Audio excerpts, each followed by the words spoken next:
Evelyn Harper did not cry when Barrett Holloway slapped her contract down on the poker table and told the room she was the only thing left he owned worth betting. She did not scream. She did not beg. She sat perfectly still in that smoke-filled saloon, her hands folded in her lap, and she made herself a promise so quiet that nobody in that rowdy room could have heard it above the laughter. I will not let this be the end of my story. If this woman's fight for dignity moves you, subscribe to our channel and follow every part of her journey to the very last word. Drop the name of your city in the comments. I want to see how far this story travels. The Iron Horse Saloon had seen plenty of ugly things in its years, standing at the edge of Silver Creek, Montana. It had seen men shot over accusations of cheating. It had seen fortunes dissolve across green felt tables between one heartbeat and the next. It had seen boys walk in thinking themselves men and walk out with nothing but the lesson. But on the night of October the 14th, 1884, the saloon witnessed something that would be talked about across the territory for decades, not because of the violence and not because of the money, but because of the woman sitting alone in the corner who never once looked away from the wall. Her name was Evelyn Harper, 27 years old. Brown hair that had never known the luxury of ribbons. Hands roughened from years of labor that had earned her nothing but more labor. A body that the women of Silver Creek described with cruelty and the men of Silver Creek dismissed entirely full, soft. The kind of figure that this particular era of this particular territory had decided was something to be pitied or mocked, depending on who was doing the looking. She wore a plain dress the color of old wheat, mended in 3 places she hoped nobody would notice. She noticed. She always noticed. She was sitting in the corner of the Iron Horse because she had nowhere else to go. That was the truth of it, simple and devastating. Barrett Holloway had brought her there. Barrett Holloway, who smelled of whiskey and bad decisions, who had the kind of handsome face that made women trust him exactly long enough for him to take something from them. He had found Evelyn 6 months earlier when she was working at the laundry on the edge of town. Grubbing other people's clothes for coins she immediately spent on food and a bed in a rooming house, where the landlady reminded her every single morning that her presence was a temporary inconvenience. Barrett had offered her steady work, cooking for him, managing the house he rented, keeping his affairs in order. He had spoken to her like she mattered, and Evelyn, who had spent most of her life being addressed as though she were furniture, had made the catastrophic mistake of believing him. 6 months of cooking his meals and cleaning his rooms and listening to him promised that things were about to turn around. 6 months of watching him come home later and later, losing more and more at the card tables downtown. 6 months of being told to stay quiet when his business associates came to visit, to make herself scarce, to remember her place. She thought she had understood her place. She had been wrong about what place he had in mind. Last card, gentlemen. Barrett's voice cut through the noise of the saloon like a blade. Last card, and I need something on the table worth playing for. Evelyn heard him from her corner. She did not turn around. She had learned, with Barrett, that the best strategy was usually to become as invisible as possible and wait for whatever storm was moving through him to pass. She stared at the rough wooden wall in front of her and listened to the fire crackling in the hearth nearby. And she told herself this would pass the way everything passed. I got nothing left worth betting, Barrett continued. His voice had taken on that particular edge. She recognized the one that preceded poor choices. But I got something better than money. Better than money? That was Holt Granger's voice, one of the regulars, a man who laughed too loudly at things that weren't funny.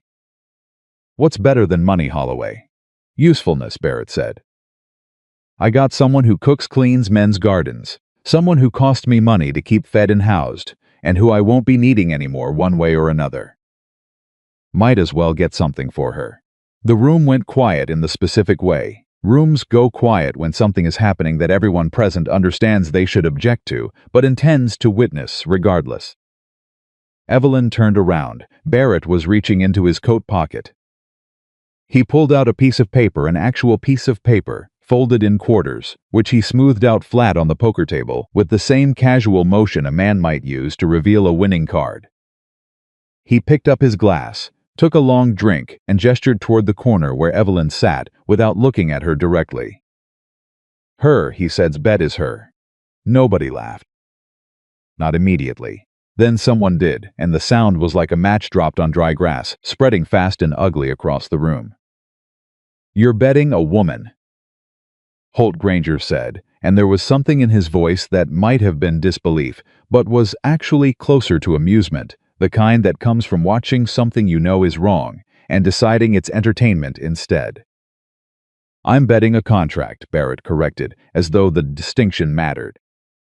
A work arrangement. She's been under my roof for 6 months. She works for me. I'm transferring that arrangement. Winner gets a cook and a housekeeper. It ain't complicated. It ain't exactly proper neither, said another voice older, rougher, but the objection died without anyone picking it up and carrying it anywhere meaningful. Evelyn stood up. Her legs felt strange, like the floor had tilted slightly beneath her without anyone else noticing. The firelight made everything in the room amber and wavering. She could see the table clearly from where she stood, 5 men seated around it, cards in hand, money piled in the center, and in the middle of all of it, Barrett's folded piece of paper sitting there, like the most ordinary thing in the world. Barrett, her voice came out steadier than she felt. What are you doing? He looked at her then, just briefly. Sit down, Evelyn. What is that paper? I said, sit down. I heard what you said. She took a step forward. I asked you a question. Something flickered across his face, irritation, mostly, and beneath it, something that might have been shame if shame were something Barrett Holloway was capable of sustaining for longer than a second and a half. It's business, he said. You wouldn't understand it. Sit down and let the men finish their game. I understand enough, Evelyn said. I understand that paper has my name on it. Laughter rippled around the table again. One of the men, she didn't know his name, a younger man with a red kerchief around his neck, leaned back in his chair and looked her over with the particular expression men used when they were deciding whether something was worth their time. His face settled into dismissal. She had seen that expression so many times she could have drawn it from memory. She talks back, he said to nobody in particular. How much is the bet, Holloway? Might be more trouble than she's worth. She's manageable, Barrett said with the certainty of a man who had decided that described her accurately. He said it the way someone might describe a difficult horse, something to be broken and worked with rather than listened to. Evelyn looked at the man who had given her a roof and called it generosity for 6 months. She looked at the paper on the table with her name on it. She looked at the roomful of men who were treating this moment as entertainment. And then she looked across the table at the one man who had not yet spoken. He was sitting at the far end, away from the firelight, which was probably why she hadn't noticed him immediately. Broad-shouldered, somewhere in his middle 30s, with the particular stillness of someone who had learned to take up less space than his physical presence actually required. He wore working clothes, not a gambling man's clothes, not dressed to impress, and his hat sat on the table beside his cards rather than on his head. Dark hair, a jaw that needed a shave, eyes that were watching the paper on the table with an expression she couldn't immediately read. He was the only one who had not laughed. He was the only one who had not said anything at all. She watched him pick up his cards. She watched his expression give away nothing. And then she forced herself to look away, because it didn't matter, none of these men mattered. This room didn't matter. What mattered was that she was standing in a saloon in Silver Creek, Montana, while a man she had worked herself to exhaustion for was betting her across a card table, like she was a pocket watch he'd grown tired of carrying. Barrett, she said again, and she meant for her voice to be steady, but something raw crept into it anyway, something she hated for being there, because the last thing she was willing to give this room was proof that they could hurt her. You cannot do this. Already done it, he said pleasantly. Sit down, Evelyn. She did not sit down. She stood exactly where she was and watched the final hand of that poker game play out with the particular horror of someone watching something happen in a dream, the kind where you know it's wrong, but your feet have forgotten how to move. The hands went around, Chips moved, men shifted in their seats, some leaning forward, some leaning back with forced casualness. Barrett's confidence shifted visibly as the hand progressed. She watched it happen, watched the small muscle in his jaw start to work the way it did when he was calculating, and didn't like the numbers. He was drawing to something he needed and not getting it. She could read him that clearly even now, even across a room, even while everything inside her was screaming in a register too high for anyone around her to hear. The man at the far end of the table said nothing through any of it. He simply played. Barrett laid down his cards with the specific desperation of a man who has convinced himself almost hard enough that he is about to win. 3 of a kind. He smiled with one side of his mouth and reached toward the center of the table. Not so fast. The quiet man at the far end laid his cards down flat without ceremony or drama. 4 cards of the same suit in sequence. He didn't smile. He didn't crow or pound the table or do any of the things the other men at that table had been doing all evening every time luck broke their way. He simply placed his cards on the table and looked at them for a moment, and then looked up. Not at Barrett. The room erupted. Men shoved back from the table. Coins scraped across wood. Voices overlapped into noise. Barrett made a sound that wasn't quite a word and wasn't quite an animal sound, but lived somewhere in between. He shoved back his chair. He grabbed the whiskey glass in front of him and set it down again without drinking, which was the clearest sign she had ever seen that he was furious. Because Barrett Holloway, in any state of distress, reached for the nearest glass as automatically as breathing. "Well," Holt Granger's voice cut through the commotion, thick with amusement. "Looks like you won yourself a housekeeper, Callahan." The quiet man Callahan did not respond to this. He was looking at Barrett's piece of paper in the center of the table. Looking at it the way you'd look at something that had ended up in front of you without your having intended it, which was, Evelyn thought distantly, an extremely reasonable expression given the circumstances. "That woman comes with the pot," one of the other men said, clearly enjoying himself.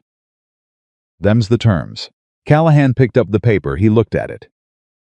Then he looked across the table at Evelyn, who had not moved, who was still standing in the same spot with her hands folded in front of her and her face arranged into the expression she had perfected over years of situation she could not control, not blank, not defeated, but absolutely still.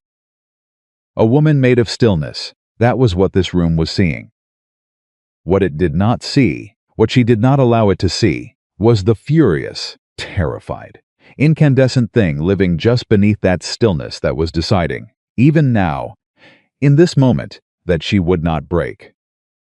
Callahan stood up. He was taller than he'd seemed sitting down.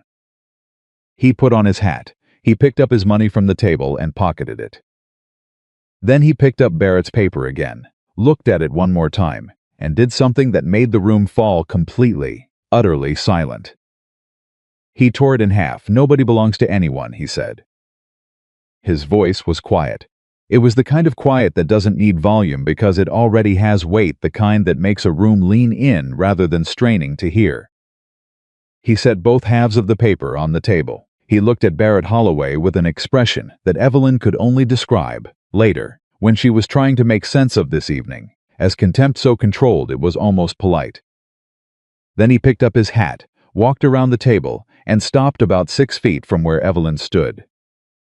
The room was completely silent now. Every man in that saloon was watching this moment with the suspended attention of people who don't know what's about to happen and are suddenly genuinely uncertain. "Ma'am," Callahan said. He was not looking at her with pity. He was not looking at her with the calculating expression of a man reassessing a bet. He was looking at her the way you look at another person, direct, present, without the additional weight of judgment that she had gotten so accustomed to carrying from every pair of eyes that ever found her across a room that she'd stopped noticing it the way you stop noticing the sound of wind. You don't have to go anywhere you don't want to go. That's your choice to make. Evelyn stared at him. She had prepared herself during the course of this last hand for several possible futures. She had prepared herself for winning, which seemed unlikely, and for losing in the most specific kind of way, which was this way, ending up the property of a stranger who had more claim to her in the eyes of a poker table than she had to herself.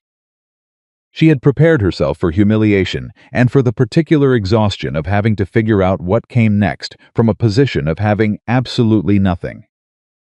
She had not prepared herself for this. "My name is Wyatt Callahan," the man said. "I run a ranch about 4 miles east of here. I've got extra space in the bunkhouse, a separate room that locks from the inside. If you need somewhere to be while you figure out what comes next, the offer's there. No conditions attached to it. You just tore up that paper," she said. "I did." "That," she stopped, started again. "Barrett would say that paper gave you a claim." "Barrett would be wrong," Callahan said simply. "Wasn't my paper to begin with, wasn't his either.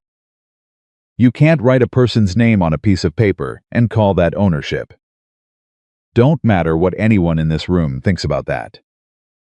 Barrett made a sound of outrage from across the room. "Now hold on a minute, Callahan. That paper was legal." "No, it wasn't." Callahan didn't raise his voice. He didn't look away from Evelyn.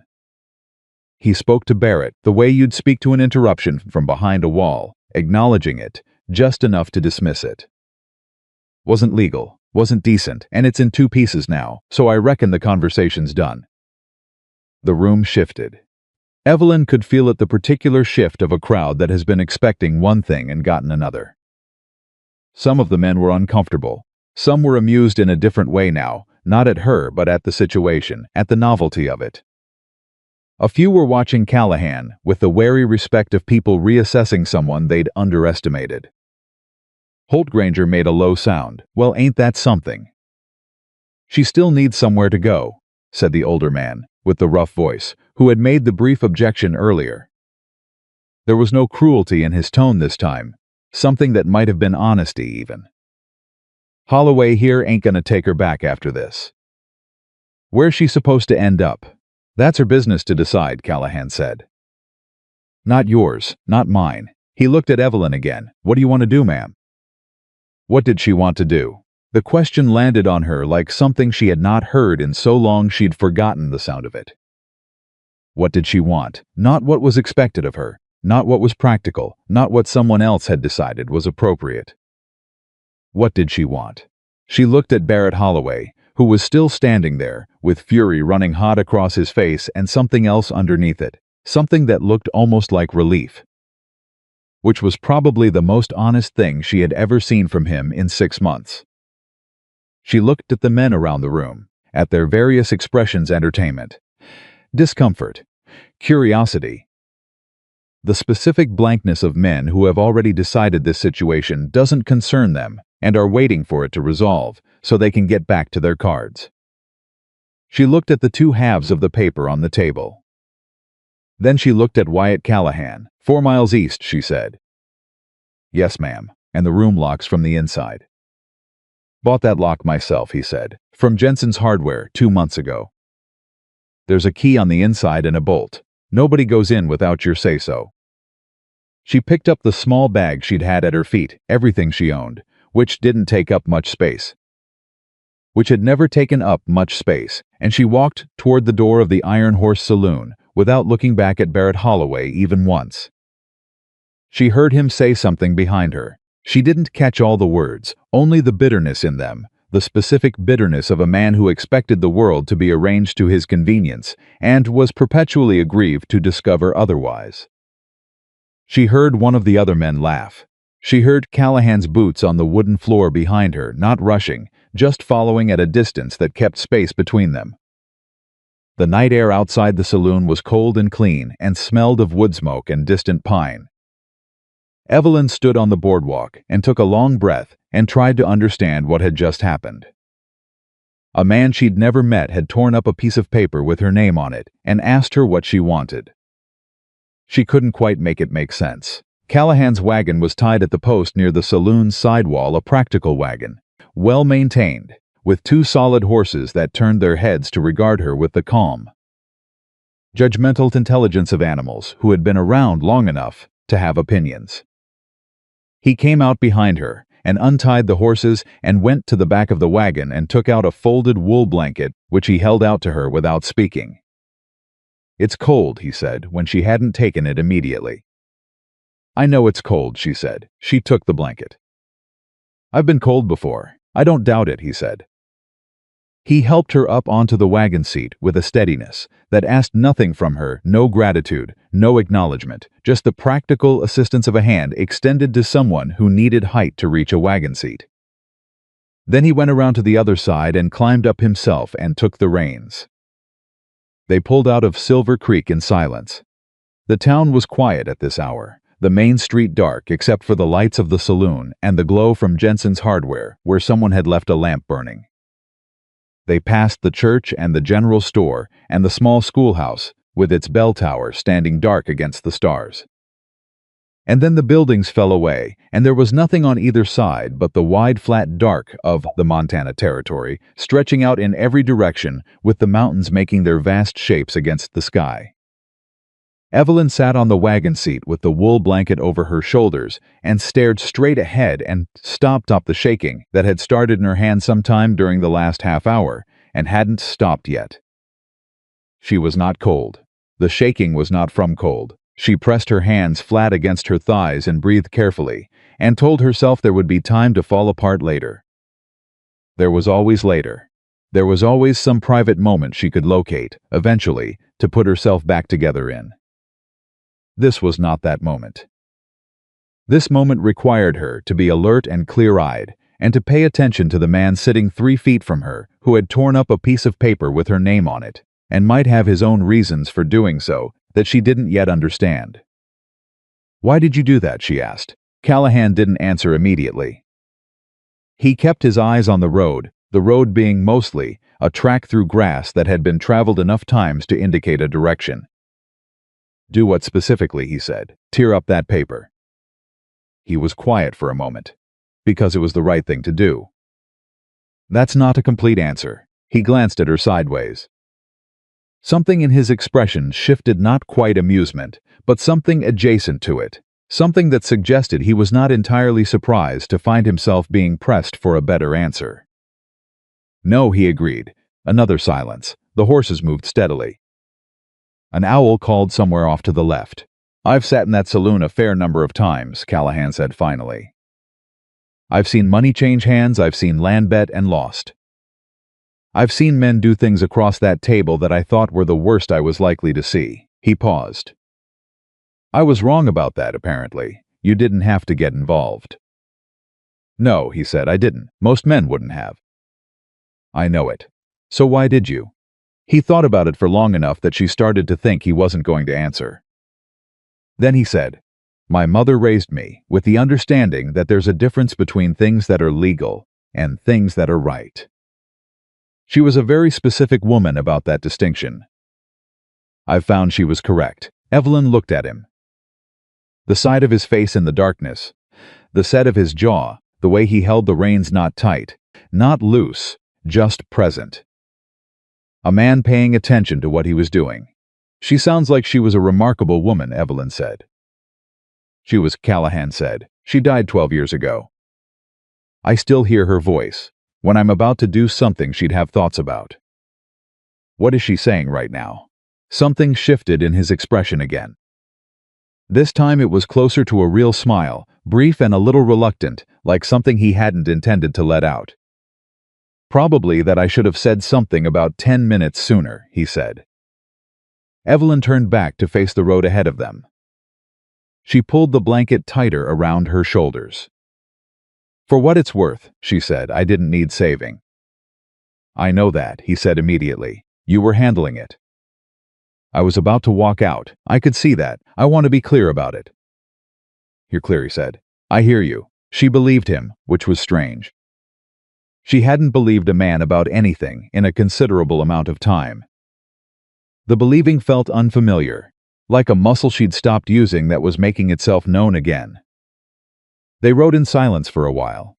The stars above the Montana Territory were extravagant, more stars than most places bothered with, stretched across the sky in a density that seemed almost excessive, as though the universe had decided this particular part of the world deserved a particularly detailed ceiling.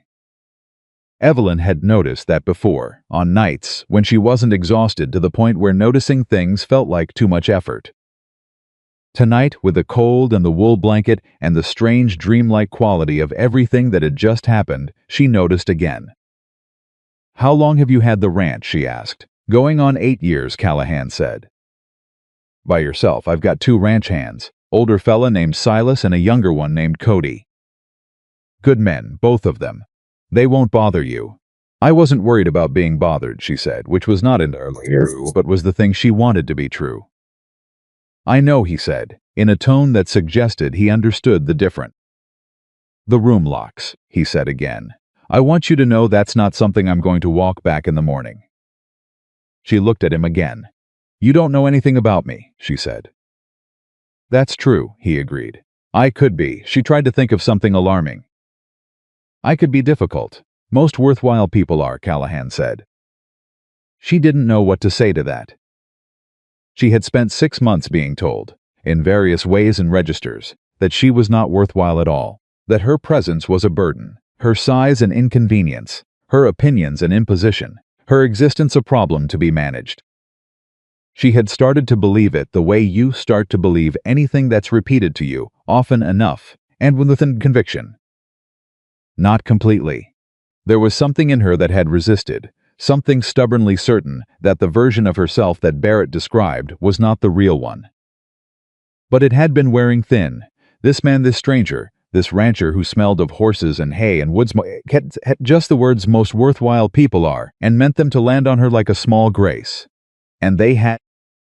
"I can cook," she said. "I'm very good at it." "Silas will be glad to hear that," Callahan said. "He's been doing most of the cooking, and he'd be the first to tell you it's not his finest skill. I know herbs, medicinal ones. I've been keeping that knowledge since I was a girl. That's useful out here. I'm also not helpless," she said. "I want to be clear about that too. Whatever arrangement this becomes, if it becomes any kind of arrangement at all, I'm not someone you have to manage or take care of. I work." Callahan nodded once. "That's noted." "Then, for what it's worth, I'm not looking for someone to take care of any more than you're looking to be taken care of. I've got a working ranch that functions fine. I've got a room that's empty, and a table that's got more food on it than 2 men and a boy can work through in a week. That's all this is, if that's all you want it to be." If that's all you want it to be. There it was again. That question, hidden inside another sentence. What do you want? Like he intended to keep asking it until she had an answer that satisfied her. "I'll give it a week," Evelyn said. "Fair enough," said Wyatt Callahan. The ranch appeared at the end of the track as a cluster of lights in the dark, a main house, a barn, the bunkhouse off to the side, and the small separate cabin she would later learn he'd been using for storage until 2 weeks ago, when he'd cleared it out and added the lock from Jensen's hardware. She would wonder, later, whether he'd done that, knowing something was coming or simply because it seemed like a reasonable thing to have. She didn't ask him that night. There were enough things to absorb without adding that one. He brought the wagon to a stop and climbed down and came around to her side. She climbed down herself before he could offer assistance, a preference, not a statement, though it came out looking like one. He didn't comment on it. He showed her to the small cabin by lantern light. The fireplace inside was laid but unlit.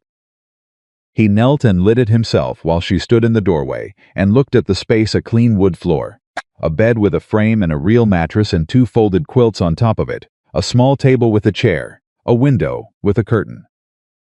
Not much. There was a key hanging on a nail beside the door and a bolt on the inside just as he'd described. He stood up from the fire. "Kitchen's in the main house. You're welcome to it whenever you want it. Silas starts breakfast at first light if you want company, or whenever suits you if you don't." He moved toward the door.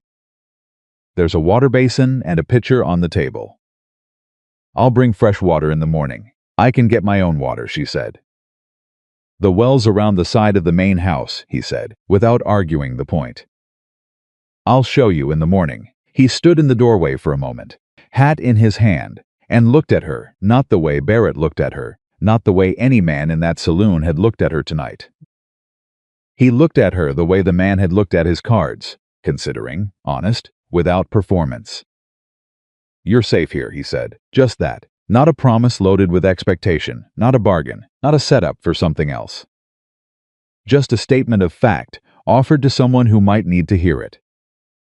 Evelyn Harper looked at Wyatt Callahan standing in the doorway of the small cabin on his working ranch 4 miles east of Silver Creek, Montana, in the autumn of 1884.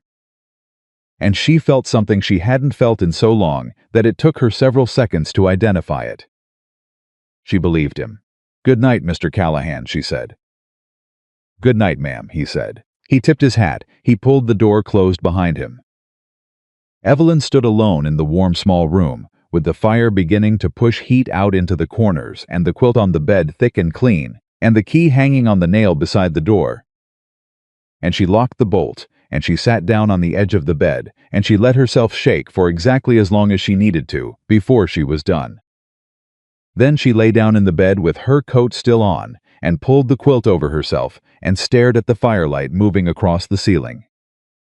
"Nobody belongs to anyone," he had said. She had heard those words with a different part of her than her ears. Something had received them in a way that went deeper than listening, something that had been waiting, without knowing it was waiting. For someone to say that particular sentence to her, with that particular weight. She was 27 years old. She had never owned anything except the contents of the bag, at the foot of this bed, and the knowledge in her head, and the work in her hands.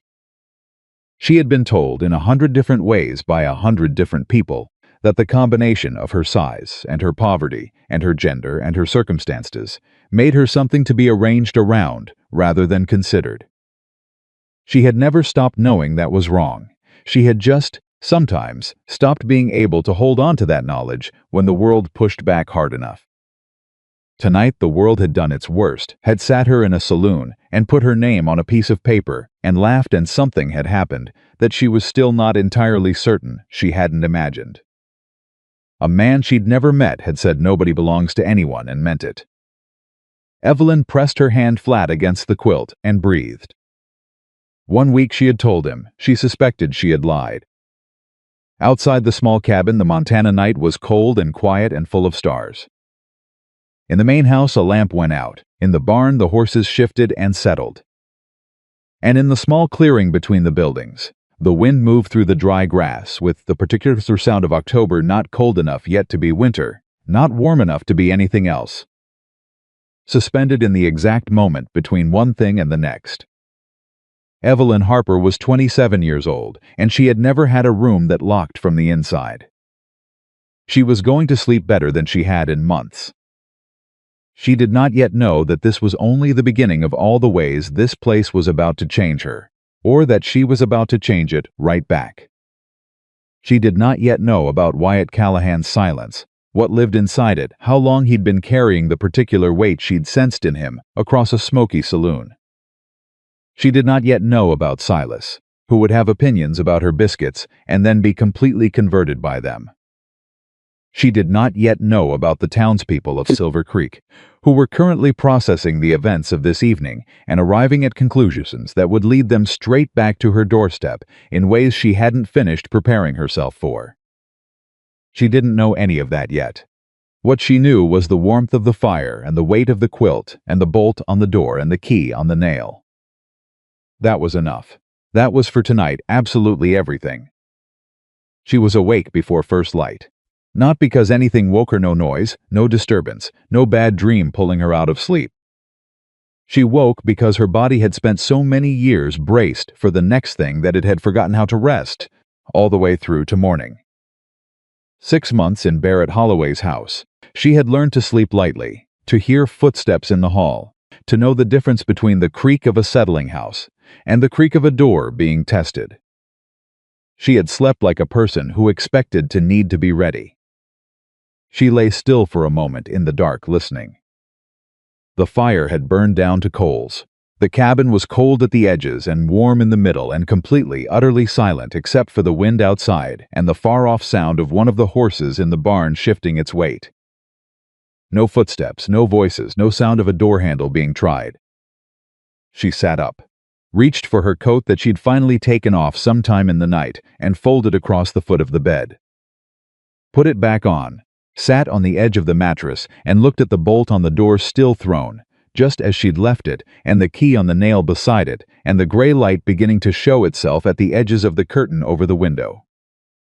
First light. Silas started breakfast at first light, Callahan had said. She stood up, smoothed her dress as best she could, ran her hands through her hair, and did what she could with it, which was not as much as she would have preferred but was sufficient. She unbolted the door. She stepped outside into the cold.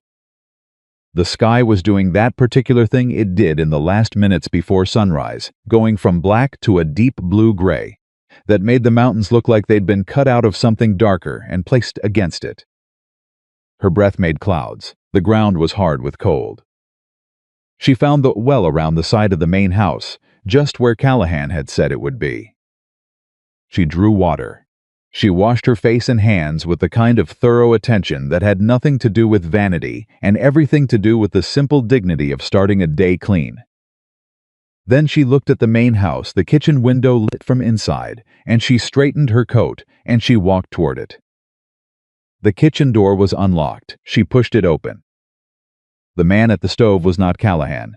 He was older, somewhere north of 60, she guessed, with white hair cut short and a face that had been weathered by several decades of outdoor work into something that looked less skin and more like the map of a particularly eventful landscape. He was attempting to fry eggs in a pan that was too hot and managing the result with the resigned attention of a man who has accepted that this is what eggs do when he cooks them. He heard her come in and turned around. He looked at her. He looked at the eggs. He looked back at her. "You cook?" he said. "I do," Evelyn said. He held out the spatula without another word. She took it. She moved the pan off the hottest part of the stove, let it settle for a moment, moved it back. She found a cloth and used it as a grip and tilted the pan slightly and let the edges of the eggs firm up before touching them. She found bread near the window that had been sliced and not yet toasted and put 2 pieces near the heat. She found salt. She used it. The man was watching her from across the kitchen with his arms crossed and an expression that was working hard at being neutral and not entirely succeeding. "Silas," she said without turning around, "that's right." A pause. "Silas Boone. I've been cooking for this ranch going on 4 years. How have the eggs been?" Another pause. "Functional," he said, with the particular dignity of someone who knows they are losing an argument. Said Evelyn. She plated the eggs when they were done, properly cooked through but not leathered, the edges just catching color, and set both plates on the table. She added the toast. She found the coffee that was already made and poured 2 cups and set them down and then stood back. Silas walked to the table. He sat down. He looked at the eggs. He picked up his fork, cut into one, put it in his mouth, and chewed. He was quiet for a long moment. "Well," he said. "Well," Evelyn agreed. She sat down across from him and picked up her own fork. "Callahan said you'd be here," Silas said. He was eating steadily now, the kind of eating that happens when something is actually worth eating. "Said you needed somewhere to land for a spell." He was right about that. "He tell you what happened in there last night?" Silas asked. "Or did you see it yourself?" "I was there," Evelyn said. Silas made a low sound in his throat.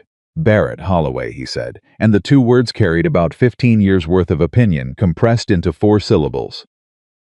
"Known that man since he came to this territory.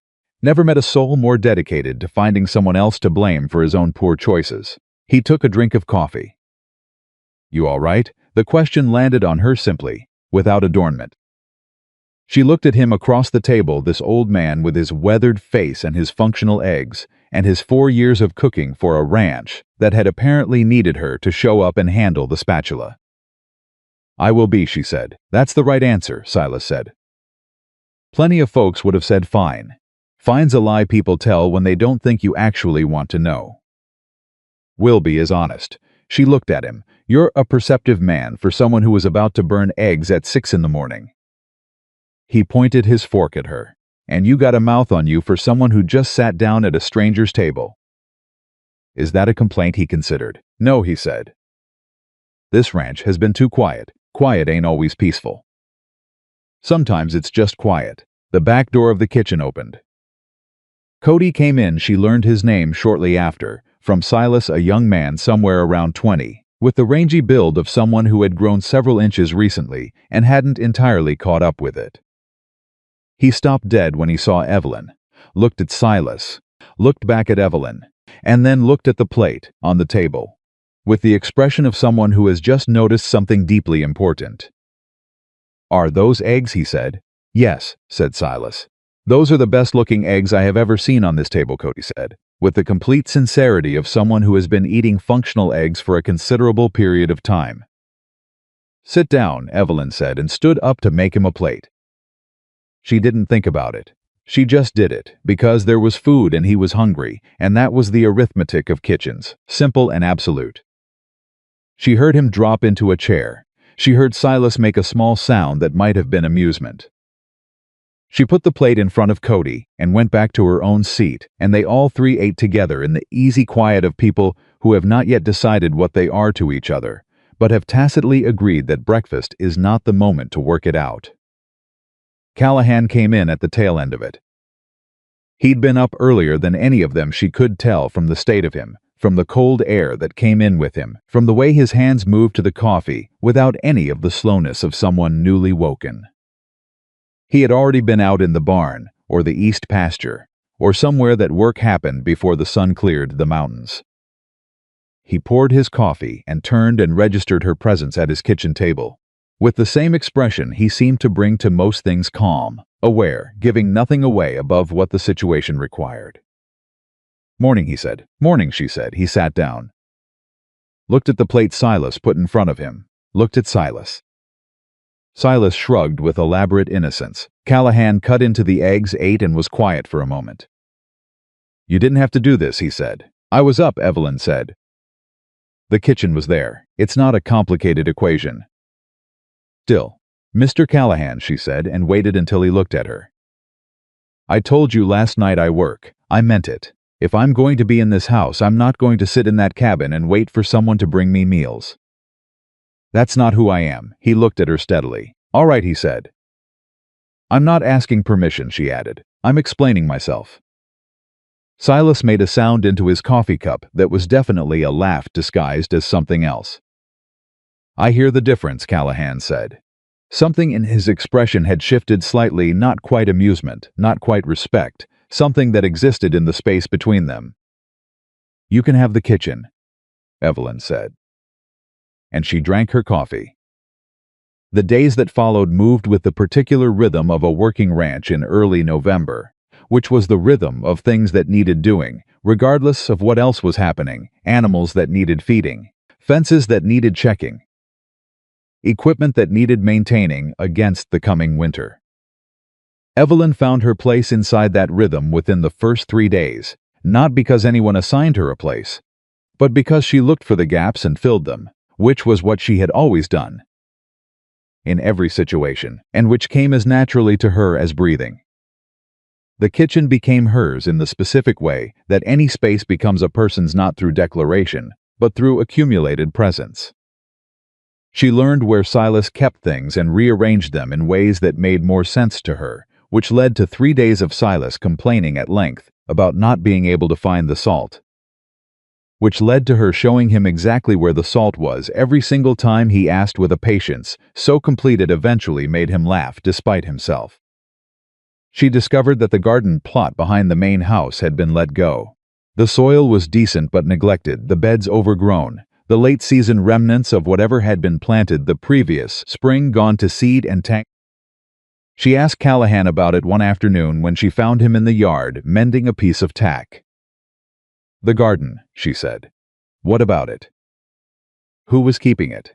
He was quiet for a moment, working the leather through his hands. "My wife," he said. Before, she had heard, in the way you hear things in small territories through Silas's careful silences and Cody's occasional unguarded comments, that there had been a wife. That she had been gone for several years. That it had been the kind of loss that didn't make a man angry, but made him smaller, quieter, more careful about what he let himself want. "I'd like to take it over," Evelyn said. if you don't object." He looked at the garden plot, looked back at his hands. "It's been empty long enough," he said. "Do what you want with it." She started on it the next morning with a determination that surprised even Silas, who came out to watch her work with the expression of someone observing a natural phenomenon. It was too late in the season for most planting. She knew that, but she could clear it and turn the soil and prepare it for spring, and she could put in cold, hardy greens that would produce through the early winter. She could see what the soil needed. She could plan it. She was on her knees in the third bed, working out the roots of something that had gone completely wild, when Cody wandered over and crouched beside her. "What's that?" he asked, pointing at a plant she'd set aside. "Yarrow," she said. "Good for wounds. Helps stop bleeding when you pack it in." He looked at it with new interest. "You know a lot about plants?" "My grandmother taught me," Evelyn said. She sat back on her heels, brushing dirt from her hands. She knew every medicinal plant in this territory. She could tell you what to use for a fever, what to use for pain, what to give a child who couldn't sleep. Doctors were hard to find where I grew up. Women like her were the medicine. Cody was quiet for a moment, turning the yarrow over in his hands carefully. "Silas has trouble with his knee," he said, "in the cold. It swells up something bad." Evelyn looked at him. "I know what helps with that," she said. "I'll need to find a few things, but most of them should be around here if I look." Cody looked at her with an expression that was young and unguarded and something she recognized after a moment as genuine relief, the kind that comes from feeling like a problem you'd been carrying quietly had just found a possible solution. "He won't complain about it," he said. "He never complains." "But I can see it hurts him." "I know," Evelyn said. "Men like Silas never complain. That doesn't mean it doesn't hurt." Cody thought about that. "How do you know about men like Silas when you just met him?" "Because I've known men like Silas my whole life," she said. "Good, stubborn men who think asking for help is the same as admitting defeat. They're everywhere." She paused. "So are the people who learn to help them without asking." Cody absorbed this. Then he said, "I can show you where the wild plants grow on the east side of the property." "I know that whole stretch." "I'd appreciate that," Evelyn said. And just like that, over a piece of yarrow and a boy's concern for an old man's knee, another thing became true that hadn't been true before. She was not a guest anymore. She was not sure yet what she was, exactly. But she was not a guest. The first real test came 9 days after she arrived, and it came from the direction she had least expected, which was from the town. She was in the kitchen in the late morning when she heard a wagon pull up outside. She heard Callahan's voice, and then another voice, a woman's, which was unusual enough at the ranch that she paused in what she was doing and listened. The voices had an edge to them that the conversation between Callahan and his regular hands never had. She went to the window and looked out. The woman in the wagon was somewhere in her late 40s, well dressed by Silver Creek standards, which meant a good coat and a hat with a proper brim and gloves. Evelyn recognized the type before she could recognize the face. The kind of woman who organized church socials and kept track of other people's business with the thoroughness of a bookkeeper and the righteousness of someone who had decided that social order was God's work, and she had been specifically appointed to maintain it. "She can't stay here, Callahan," the woman was saying. Her voice carried with the confidence of someone accustomed to having it carry. "It's not appropriate. A woman alone on a man's property, no family connection, no proper arrangement." "Her arrangement is with me," Callahan said. He was standing beside the wagon with his arms at his sides and his voice even register it always occupied, which Evelyn was beginning to understand was more formidable than if he'd raised it. "And it's my property. People let them," he said. "Callahan." The woman's voice dipped into something that wanted to be concern but had cruelty at its center. "She's not the kind of woman a man like you needs on his property. You've worked hard for your reputation in this valley. What happened in that saloon is one thing everyone understands. You felt obliged to act. But letting her stay, letting her run your household." "She's not running my household," Callahan said. "She's a person who needed somewhere to be." This ranch has the space. She's that plus-size woman Barrett Holloway had working for him. The woman said it with the particular precision of someone delivering what they consider to be a decisive piece of information. Everyone knows about her. She has no family, no standing, no... Mrs. Crane. Callahan's voice didn't change volume, but something in it shifted, the way a river shifts when you realize the current is stronger than it looked from the bank. I want you to think carefully about the next thing you say. The woman, Mrs. Crane, stopped. She had heard something in his voice, clearly, because she sat back slightly in the wagon seat, and her next words came out with less force than the previous ones. I'm only saying what people are going to say, Callahan. I'm trying to help you. I know what you're trying to do, he said. I appreciate it about as much as I appreciate most advice I didn't ask for. Evelyn pressed her back against the wall of the kitchen, away from the window, and stood very still with her heart going at a pace considerably faster than the conversation outside warranted. She was listening to a man defend her presence to a woman who had never met her defend it, not with excuses or apologies or careful explanations of why she wasn't a threat to anyone's propriety, but simply by refusing to accept the premise that her presence required defense. She heard Mrs. Crane make one more attempt.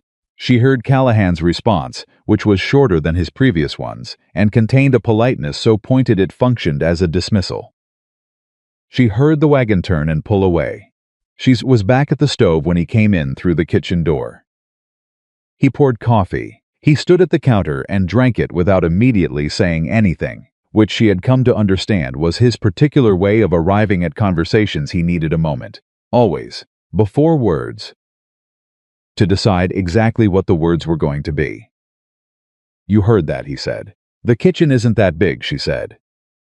Crane means well, he said, and the tone of it made clear that he didn't entirely believe this but was choosing to say it anyway.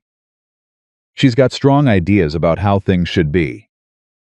So do I, Evelyn said. I know it. He turned to look at her. I want you to know it doesn't change anything here. What she thinks, what anyone in that town thinks. Evelyn set down the spoon she'd been using and turned to face him properly. She studied his face, looking for the thing that was underneath the steadiness, the motivation, the calculation. Whatever it was that explained why a man she had known for 9 days was standing in his kitchen telling her the other people's opinions about her didn't change things. Why, she asked. Why what? Why doesn't it change anything, she said. It would change things for most people. A woman like Mrs. Crane talking in town, making it difficult most men would have reconsidered by now. Found a reason why the arrangement wasn't working out. Nobody would blame you for it. It would be easy. Callahan was quiet for a moment. Then he set down his coffee cup and looked at her with the directness that was. She was beginning to understand. Simply the way he looked at things without deflection. Without the extra layer of performance that most people added when they were being watched. Because easy ain't always right, he said. I figured that out a while ago. When he was quiet for a longer moment this time. When I let easy keep me from doing things I should have done, he said. It's a long list. I'm not interested in adding to it. She looked at him. He looked at her. Something passed between them in that kitchen that wasn't quite a conversation, but was more than silence and acknowledgement, maybe, that they were both people who had been shaped by particular losses. And that this was the ground they were standing on, and that they had both decided, independently, to stand on it anyway. The yarrow preparation I made for Silas's knee, she said. He needs to keep the compress on for at least 30 minutes twice a day to get the full benefit. Callahan blinked. Then I'll tell him. He won't do it on his own, Evelyn said. He'll do it twice and then decide he doesn't have time. He will, Callahan agreed. I'll make sure he does it. Good. She picked up her spoon. Thank you, she added. And she meant it for more than the information about Silas. And he knew it, and neither of them said so directly. Because some things in a working ranch kitchen between two people who are still figuring out the geography of each other are better left in the space where they land than picked up and examined in the open. She started to turn back to the stove, Evelyn. She turned around. He almost never used her first name, it was always ma'am, which she had stopped objecting to, because she had come to understand that it was not dismissal, it was respect. The particular Western idiom of treating a woman as a person worth addressing properly. He was holding something out to her across the kitchen. She looked at it, a small seed catalog, well-worn, some pages dog-eared and some loose.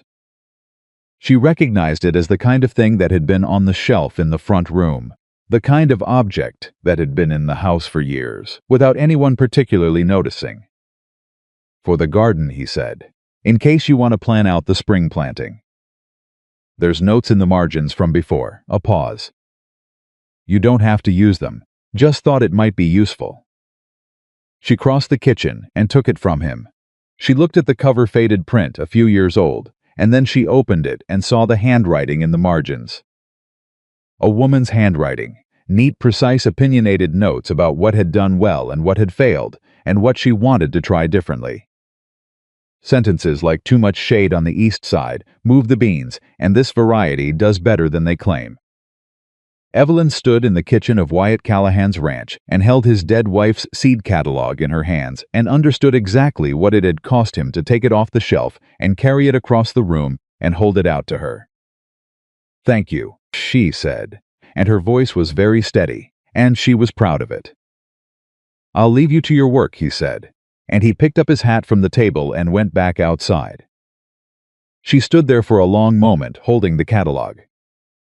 Then she sat down at the kitchen table and opened it to the first page and started to read the notes in the margins, and she let herself feel, for the first time in 9 days, the full weight of what was happening to her, not with fear, not with suspicion, but with something cautious and bewildered and terribly dangerously close to hope. The hope was what scared her most. She had learned over years that hope was the most expensive thing a person with nothing could afford. It cost more than food, more than shelter, more than any practical necessity, because when it broke, you paid the bill in something you could never earn back. She had paid that bill too many times. She had let herself believe, with Barrett, that things were different, and they hadn't been, and the cost of that particular miscalculation had ended with her name on a piece of paper on a poker table while a room full of men laughed. But Wyatt Callahan had torn that paper in half, and he had a lock from Jensen's Hardware on the door of the small cabin. And he had walked across his kitchen and held out a dead woman's seed catalog because he thought it might be useful for the spring planting. She pressed her hand flat against the open page and took a long breath. 1 week, she had told him. She had been here 9 days. The days continued. The weather moved toward the hard cold of a Montana November, and the ranch moved with it preparations, adjustments, the practical labor of getting a property through a long winter. Evelyn threw herself into it with the full force of someone who has discovered that work, real work with a purpose attached to it, is one of the best remedies for the kind of uncertainty she was living inside. She mended everything that needed mending: coats, blankets, work gloves, Cody's good shirt that he'd put a tear in and hadn't mentioned to anyone. She organized the root cellar with a thoroughness that made Silas go down there afterward and stand in the doorway for 30 seconds just looking at it. She identified 3 plants on the east side of the property, which Cody showed her as promised, that she could use to supplement her preparations, not just for Silas's knee, but for the winter colds she knew were coming. For the cuts and minor injuries that were simply the ongoing tax of ranch work. Silas's knee improved. He did not say so directly. What he did was stop sitting down so carefully when he came into the kitchen for meals, and stop favoring his left side when he walked to the barn. And one afternoon Evelyn overheard him telling Cody that the cold wasn't as bad as it usually was this year, which they both understood was a remarkable piece of fiction on his part and accepted without comment. What he did say, one morning when they were alone in the kitchen and she was making bread and he was ostensibly repairing a harness buckle but mostly watching her work, was, "You planning to stay?" She didn't look up from the dough. "I'm here." "That ain't the same thing," he said. She worked the dough. "I know it. Callahan won't ask you," Silas said. "He's not built for asking. He does things. He holds doors open and locks bolts and hands you seed catalogs and figures you'll understand what he means by it. Evelyn looked at him now. You know about the catalog. Silas shrugged, which on his face was an extraordinarily expressive gesture. I've been on this ranch 6 years. I watched him carry that catalog around for 2 of them after Margaret died. Couldn't put it away, couldn't read it either, just kept it on the shelf where she left it. He went back to the buckle. He took it down last week. She absorbed this. He's not a complicated man, Silas said in the tone of someone who means the opposite. He's just private. There's a difference. Complicated men are hiding something. Private men are protecting something. What's he protecting? Evelyn asked. Silas looked at her steadily. Same thing you are, he said. The last piece of themselves they've got left. She put the bread in to bake and cleaned her hands, and did not respond to this, because there was nothing to say to it that wouldn't be either a lie or more truth than she was ready to stand in a kitchen and offer up to a man she'd known for less than 2 weeks, however perceptive he happened to be. But she thought about it. She thought about it for the rest of that day, and into the evening. And she was still thinking about it when she sat in the small cabin, with the fire going, and the seed catalog open in her lap, and a piece of paper beside her, where she was mapping out the garden beds, for spring, where she would put the beans, where the herbs would get the right light, which corner would shelter the more delicate plants from the prevailing wind. It was a plan for spring. Spring was 5 months away. She looked at the paper. She looked at the map she was drawing, careful, considered, the work of someone who expected to be here long enough for it to matter. She thought about what Silas had said, same thing you are. She thought about the seed catalog and the lock from Jensen's Hardware, and a man who said nobody belongs to anyone to a room full of people who believed otherwise. Not because he was trying to impress anyone, but because it was simply what he believed, and he saw no reason not to say it. She folded the paper carefully, set it inside the catalog. Set the catalog on the table beside the bed. She was making plans for spring. She was going to stop pretending that was an accident. She did not know, lying in the dark with the fire low and the cold coming in at the window edges, that 2 days from now a rider would come from Silver Creek with news that Barrett Holloway had not gone quietly. That he had spent the past 2 weeks in the saloon telling anyone who would listen that the contract was legal, that Callahan had stolen something that belonged to him, that a man's bet was a man's word, and Callahan had no right to tear it up. That he had found, in a town 3 days' ride east, a corrupt official named Dunmore who had opinions about frontier property law and could be persuaded to share them in writing for the right amount of money. She did not know any of that yet. What she knew, in that moment, was the weight of a catalog on the table beside her, and a plan for spring on a piece of paper tucked inside it, and outside the locked door of the small cabin. The sounds of a working ranch settling into the deep cold of a November night. She was still afraid. That was honest. She was still afraid, and the hope still scared her, and she still woke too early with her body braced for the next thing. But she was making plans for spring, and for Evelyn Harper, who had spent years being arranged around by other people's plans, that was not a small thing. That was in fact everything. The rider came on a Tuesday. Evelyn heard the hoofbeats from the garden, where she was turning the last of the cold season beds before the ground froze solid. She heard Callahan's voice from the yard, then a second voice she didn't recognize, then a silence that was the specific kind of silence that happens when someone has just said something that requires his moment to absorb. She set down her spade. She came around the side of the main house and saw a young man on horseback, one of the Granger boys, she thought, from the way Silas had described them, holding out a folded piece of paper to Callahan, with the expression of someone who is delivering a message they'd rather not be delivering. Callahan took the paper, opened it, read it. She watched his face. She had become, in the past 11 days, a careful student of that face, not because she was romantic about it, but because she was practical. Because in her experience, the face of the person who had the most power in your immediate situation was the important thing to understand. She had learned his tells, the small tightening at the corner of his jaw when something required more patience than he naturally had. the way his eyes went very still when he was deciding something. The particular set of his shoulders when the decision had been made. All three of those things happened now, in sequence, while he read that paper. "Tell whoever sent you that I got the message," Callahan said to the Granger boy. His voice was even. The boy nodded, turned his horse, and left at a pace that suggested he wanted to be somewhere else as quickly as possible. Callahan stood holding the paper. "What is it?" Evelyn said. He looked at her. He didn't hesitate. She appreciated that, later, when she had time to appreciate things. He didn't try to soften it, or navigate around it, or decide she couldn't handle it. He simply walked over to her and held out the paper. She read it. It was a formal document, not quite official, not quite legal, but dressed up in the language of both. It bore the name of a man called Douglas Dunmore, identified as a land and contract assessor out of Billings. And it stated in the kind of careful bureaucratic language designed to sound more authoritative than it was that the contract between Barrett Holloway and Evelyn Harper, being a work arrangement of record, had not been legally voided by the destruction of a single copy, and that the outstanding terms of said arrangement required resolution in a public proceeding to be held at the Silver Creek Courthouse in 4 days' time. She read it twice. Then she folded it along its original creases and held it out to Callahan. "Barrett," she said. "Barrett," he confirmed. "He found someone to write this." "He found someone to write this," Callahan said.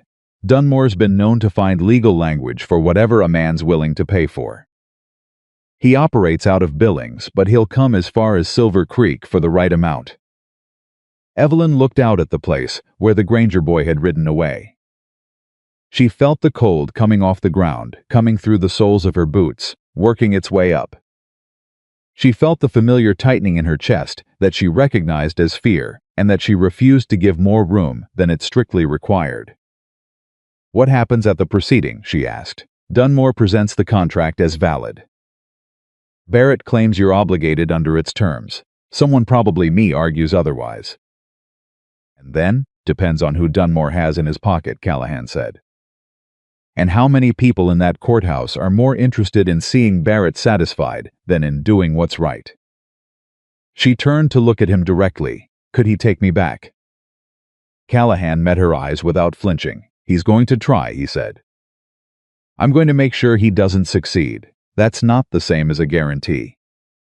He said it's not. She appreciated the honesty. She would have hated a guarantee, would have known it for the lie it was, and it would have made her trust him less, and she needed to trust him right now more than she was entirely comfortable admitting.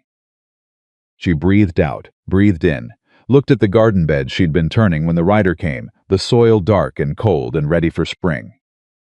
"Then we'd better figure out what we're going to do," she said. What they did over the following 4 days was prepare. Callahan rode into Silver Creek the next morning and came back with 3 things. A conversation with the county sheriff, whose name was Aldridge, and who was a man of middling integrity and very strong preference for avoiding conflict, a name. That of a man in Billings who actually understood territorial contract law and who could send a written opinion in time if they sent a rider today. And the information that Barrett Holloway had been spending money in Silver Creek for 2 weeks buying rounds at the Iron Horse, being generous with men who had influence, making sure that everyone who was going to be in that courthouse in 4 days felt in some vague way that they owed him something. "He's been working the room," Evelyn said when Callahan told her this. "He has, while I've been here." "While you've been here," he confirmed. She sat with that for a moment. Barrett Holloway, methodical in his ruin, buying goodwill with money he'd probably borrowed against a future he was trying to manufacture. She had underestimated his persistence. She didn't intend to make that mistake again. "Who's going to be in that courthouse?" she asked. Callahan listed them: the assessor Dunmore, the sheriff, 3 town council members who served as witnesses for proceedings of this kind. Whatever townspeople chose to attend, which in Silver Creek, for an event of this nature, would be most of them. "Mrs. Crane," Evelyn said. "Almost certainly," he said. "Will she speak against me?" He considered it honestly. "She'll speak for what she thinks is proper," he said. which, depending on how the proceeding goes, might not be entirely in your favor. Silas, who had been listening from the far side of the kitchen with the studious nonchalance of a man who had decided this conversation was not his business and was attending to it anyway, set down the harness he'd been holding. "I'll come," he said. Callahan looked at him. "I've been in this valley longer than Dunmore's been breathing borrowed air," Silas said. "I know every man who's going to be in that room. Some of them I've known since they were young enough to be stupid without consequences." He paused. "Might be useful to have someone there who can remind people what their word used to mean." Callahan started. "I'm coming," Silas said with finality. "That's settled." Evelyn looked at the old man across the kitchen and felt something move through her chest that she couldn't have named precisely, but that had to do with the specific grace of being bended, without having asked for it. Cody, from the doorway, said, "I'll come too." "You're 20 years old," Silas said. "I know how to stand in a room," Cody said, with the dignity of someone who is aware their qualifications are limited and has decided to offer what they have. Nobody argued with him. The 4 days moved both too slowly and too fast, the way time always moves when you are waiting for something you cannot control. Evelyn cooked and worked, and did not let herself sit still long enough to think too hard about what was coming. She finished turning the garden beds. She started a preparation of elderberry and echinacea that would be useful through the winter, and that gave her hands something to do. She mended the last of the things that needed mending, and she reorganized the root cellar a second time because the first organization had revealed inefficiencies she'd been thinking about. And she read every margin note in the seed catalog twice and started a letter to the seed company about spring orders. Callahan found her at the kitchen table at 11 o'clock on the second night, still awake, the seed catalog in front of her, and the lamp low. He stood in the doorway for a moment. "You should sleep," he said. "So should you," she said without looking up. "You rode to Silver Creek and back today, and you were in the east pasture before I was up this morning." He came in and poured himself water from the pitcher on the counter. He stood at the counter and drank it and looked at her. "You're not actually reading that catalog," he said. She looked down at it. The page she was on was the section on root vegetables, and she had read the same paragraph about parsnip varieties 4 times without retaining any of it. "No," she admitted, "I'm not. What are you thinking about?" She closed the catalog and pressed her hand flat on the cover. "I'm thinking about the fact that in 2 days a man with a bought piece of paper is going to stand in a courthouse and tell a room full of people that I belong to him," she said. "And I'm thinking about all the people in that room who are going to be inclined to believe him, not because the paper is legitimate, but because it's easier to believe that a woman like me is something to be arranged than something to be listened to." Callahan set down his water glass. He pulled out the chair across from her and sat down in it and looked at her steadily. "A woman like you," he said. "What does that mean?" She met his eyes. "You know what it means. I want to hear what you think it means." She was quiet for a moment. Then a woman with no family, no money, no standing. A woman who is large and plain and has been working other people's houses since she was 16. A woman who ended up in a poker game. She said it flatly. Without self-pity, these were facts, and she dealt in facts. She always had. That's the version of me that walks into that courthouse. That's what Barrett is counting on. That room will look at me and see something with a price on it. "And what will you do about that?" Callahan said. She looked at him. "I'll walk in anyway," she said. "What else would I do?" Something moved across his face. She had seen that look before. Briefly in the saloon, in the moment before he tore the paper, in the particular second when he'd decided. It was not admiration exactly, or at least not only that. It was something more like recognition, like seeing something he'd suspected was true and having it confirmed. "I'll be standing next to you," he said.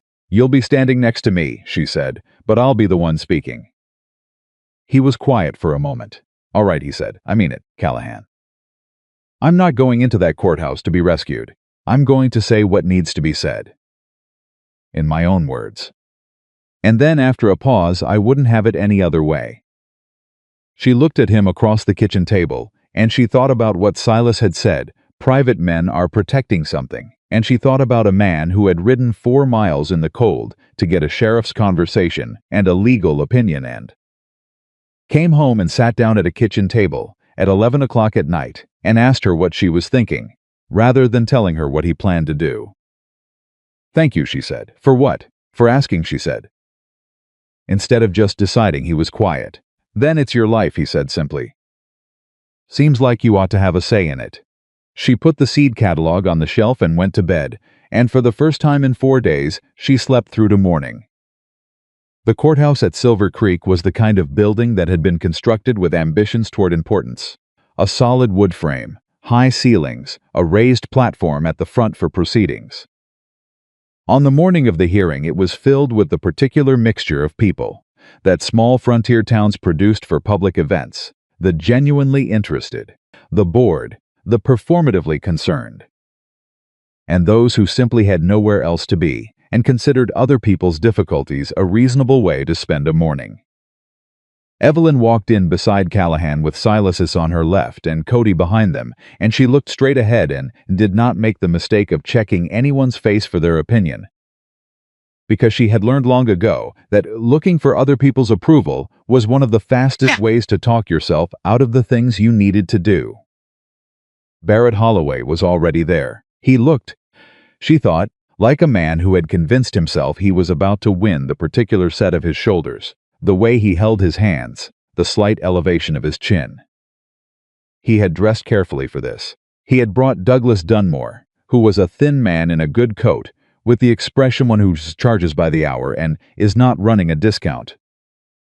Dunmore surveyed Evelyn as she came in the way you survey a piece of property, whose documentation you've been hired to validate.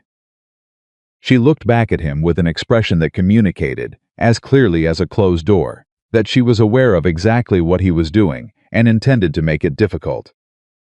The sheriff, Aldridge, called the proceeding to order with the weary authority of a man who has already decided this morning is going to be trouble and is trying to get through it in one piece. He stated the matter at hand, the question of the validity of a work contract, the destruction of said contract, and the obligations arising or not arising from both. Dunmore spoke first. He was practiced at this, at making flimsy things sound solid through the density of language, at using legal-adjacent vocabulary to create the impression of authority. He presented Barrett's contract, or rather a copy of it, which he stated was identical to the original. He made arguments about frontier labor agreements. He used words like obligation and term of service and willful breach with the confidence of someone who has found that most people won't challenge vocabulary they don't immediately understand. The room listened. Evelyn watched the faces, some skeptical, some nodding, some carefully neutral. Mrs. Crane was in the third row with her hat and her gloves and an expression of invested attention. When Dunmore finished, Callahan stood up. He stated, plainly and without performance, that the contract was not a legitimate work agreement, but an attempt to transfer a person's autonomy through a gambling debt. That no court in Montana Territory had the authority to enforce such an arrangement. And that the legal opinion he had received from a contract attorney in Billings, which he produced and handed to Sheriff Aldridge, supported this position thoroughly. Aldridge looked at the opinion. Dunmore objected to its introduction. Aldridge overruled the objection with the expression of a man who is relieved to have something concrete to look at. Barrett stood up. "The woman worked for me," he said. His voice was loud, carrying, aimed at the room rather than the sheriff. 6 months, I housed her, fed her, gave her wages. That's a contract whether or not it's on paper. And she walked out of my employ without notice and without. Mr. Holloway. Aldridge's voice was tired. This is a proceeding, not a saloon argument. Sit down or I'll have you removed. Barrett sat down. But he looked at the room as he did it, making sure everyone saw the injustice he was performing. Then Evelyn stood up. The room went quiet in the way it had gone quiet in the saloon, that specific frontier quiet that happens when something unexpected interrupts the expected shape of things. A woman standing up to speak in a courthouse proceeding in Silver Creek, Montana, in 1884 was not unprecedented, but it was not common. And the room adjusted itself to this new information with the slight reshuffling of bodies and attention that large groups of people perform when something has surprised them. She did not look at Barrett. She did not look at Dunmore. She looked at Sheriff Aldridge because he was the only person in the room whose opinion had any legal weight, and she had decided exactly what she was going to say. "I worked for Barrett Holloway for 6 months," she said. Her voice was steady. It was the voice of someone who has spent a long time being quiet in rooms that didn't want to hear her and has decided today to be heard anyway. "I cooked his meals and cleaned his house and managed his accounts, which he kept in considerable disorder. He paid me inconsistently and less than we agreed. When he ran out of money at that poker table, he put my name on a piece of paper without my knowledge or consent. I was not consulted. I was not asked. I was told to sit down and be quiet while men decided my future around a card table." She paused. "Let that sit. I am standing here today because Mr. Callahan destroyed that paper and offered me a choice. Barrett Holloway is asking this court to tell me that I didn't have the right to make that choice. That a man's gambling debt gives him authority over where I live and how I spend my time and who I answer to." She looked at Aldridge directly. "I am asking this court to tell him that it does not." The room was very quiet. Ma'am, Dunmore started. "I wasn't speaking to you," Evelyn said without looking at him. Someone in the back of the room made a sound. It might have been a laugh. It might have been a sharp exhale of surprise. Whatever it was, it moved through the crowd like a current and shifted something. Silas stood up from his seat. He did it slowly, with the deliberate gravity of a man who has earned the right to take up space in rooms. "Sheriff Aldridge," he said, "I've been in this valley 20 years. I knew John Aldridge, your father and your grandfather before him. The law in this territory has always held that a person's labor is not property. Whatever Barrett Holloway wants to call that paper, a contract, an arrangement, a bet, what he's actually asking is for this court to say that a woman's life can be staked in a card game." He looked at the room, not at Aldridge. "I'd like every man in this room to think about whether that's a law they want their daughters to live under." The silence after that was different, heavier, the kind that happens when a room realizes it has been thinking about something the wrong way and is in the process of correcting. Mrs. Crane in the third row shifted in her seat. Barrett stood up again. "This is not about daughters," he said, and there was a desperation starting to show at the edges of his composure now, the confidence fracturing, under the weight of the room, turning against the shape of his argument. "This is about a legal obligation. She worked for me." She owes you 6 months of inconsistent wages," Callahan said. He hadn't raised his voice once. "You can submit a claim for back payment if you believe she left without proper notice. That's the legal recourse available to you." He looked at Dunmore. "Write that down if you need to." Dunmore did not write it down. Dunmore was looking at the room with the expression of a man who is reassessing whether he has been paid enough for this particular morning. Aldridge cleared his throat. He looked at the Billings attorney's opinion. He looked at Barrett. He looked at Evelyn. He was a man of middling integrity and very strong preference for avoiding conflict, and what he was doing now, visibly, was calculating which resolution produced the least conflict in the long run, which was, Evelyn suspected, how most of the actual decisions in Silver Creek got made. "I'm going to rule that the contract as presented is not enforceable," Aldridge said. "A work arrangement does not transfer personal obligation through a third party without the knowledge or consent of the individual concerned. Mr. Holloway's legal remedy, should he choose to pursue it, is a wage dispute claim." He brought down the small wooden block that served as a gavel. "This proceeding is closed." The room erupted, not in violence, nothing so dramatic. In the specific noise of 40 people, simultaneously beginning conversations they'd been holding back during the proceeding. Aldridge was already standing up. Dunmore was closing his papers with the brisk efficiency of a man ready to depart. And Barrett Holloway was standing in the middle of it, with his face going through a series of expressions that moved from disbelief through fury and arrived at something that looked, underneath all of it, like the first honest thing she'd seen from him since she'd met him. Shame. He looked at Evelyn across the room, and for just a moment, just 1 second, before his pride pulled the curtain back down, she saw it. He knew, he had known, probably, since the saloon, that what he had done was wrong, and he had spent 2 weeks and considerable money trying to construct a reality in which it wasn't. And the construction had just fallen apart in front of everyone he'd been trying to convince, including himself. She didn't feel triumph. She felt tired and clear and very solid on her feet. Barrett pushed through the crowd toward the door. He didn't look back. She watched him go, and then she turned away, because watching him leave was not something that required her attention. Silas was at her elbow. He said, "I am," she said. And this time it was true. Cody was behind her, wide-eyed and flushed with the specific excitement of someone who has witnessed something significant for the first time. "You didn't even look nervous," he said. "I was terrified," Evelyn said. "You didn't look it. That's the whole trick," she said. "Looking like you're not." Callahan appeared beside her. He didn't say anything immediately. He never said anything immediately, but he stood close enough that his arm was almost touching hers, which was about as close as he'd ever stood, and she understood it for what it was. "Let's go home," he said. She looked at him. The word sat in the air between them, home, and she didn't correct it, and she didn't qualify it, and she didn't add any of the careful distance she'd been adding to everything for the past 2 weeks. "Yes," she said. "Let's." They moved toward the door together, the four of them, Callahan, Silas, Cody.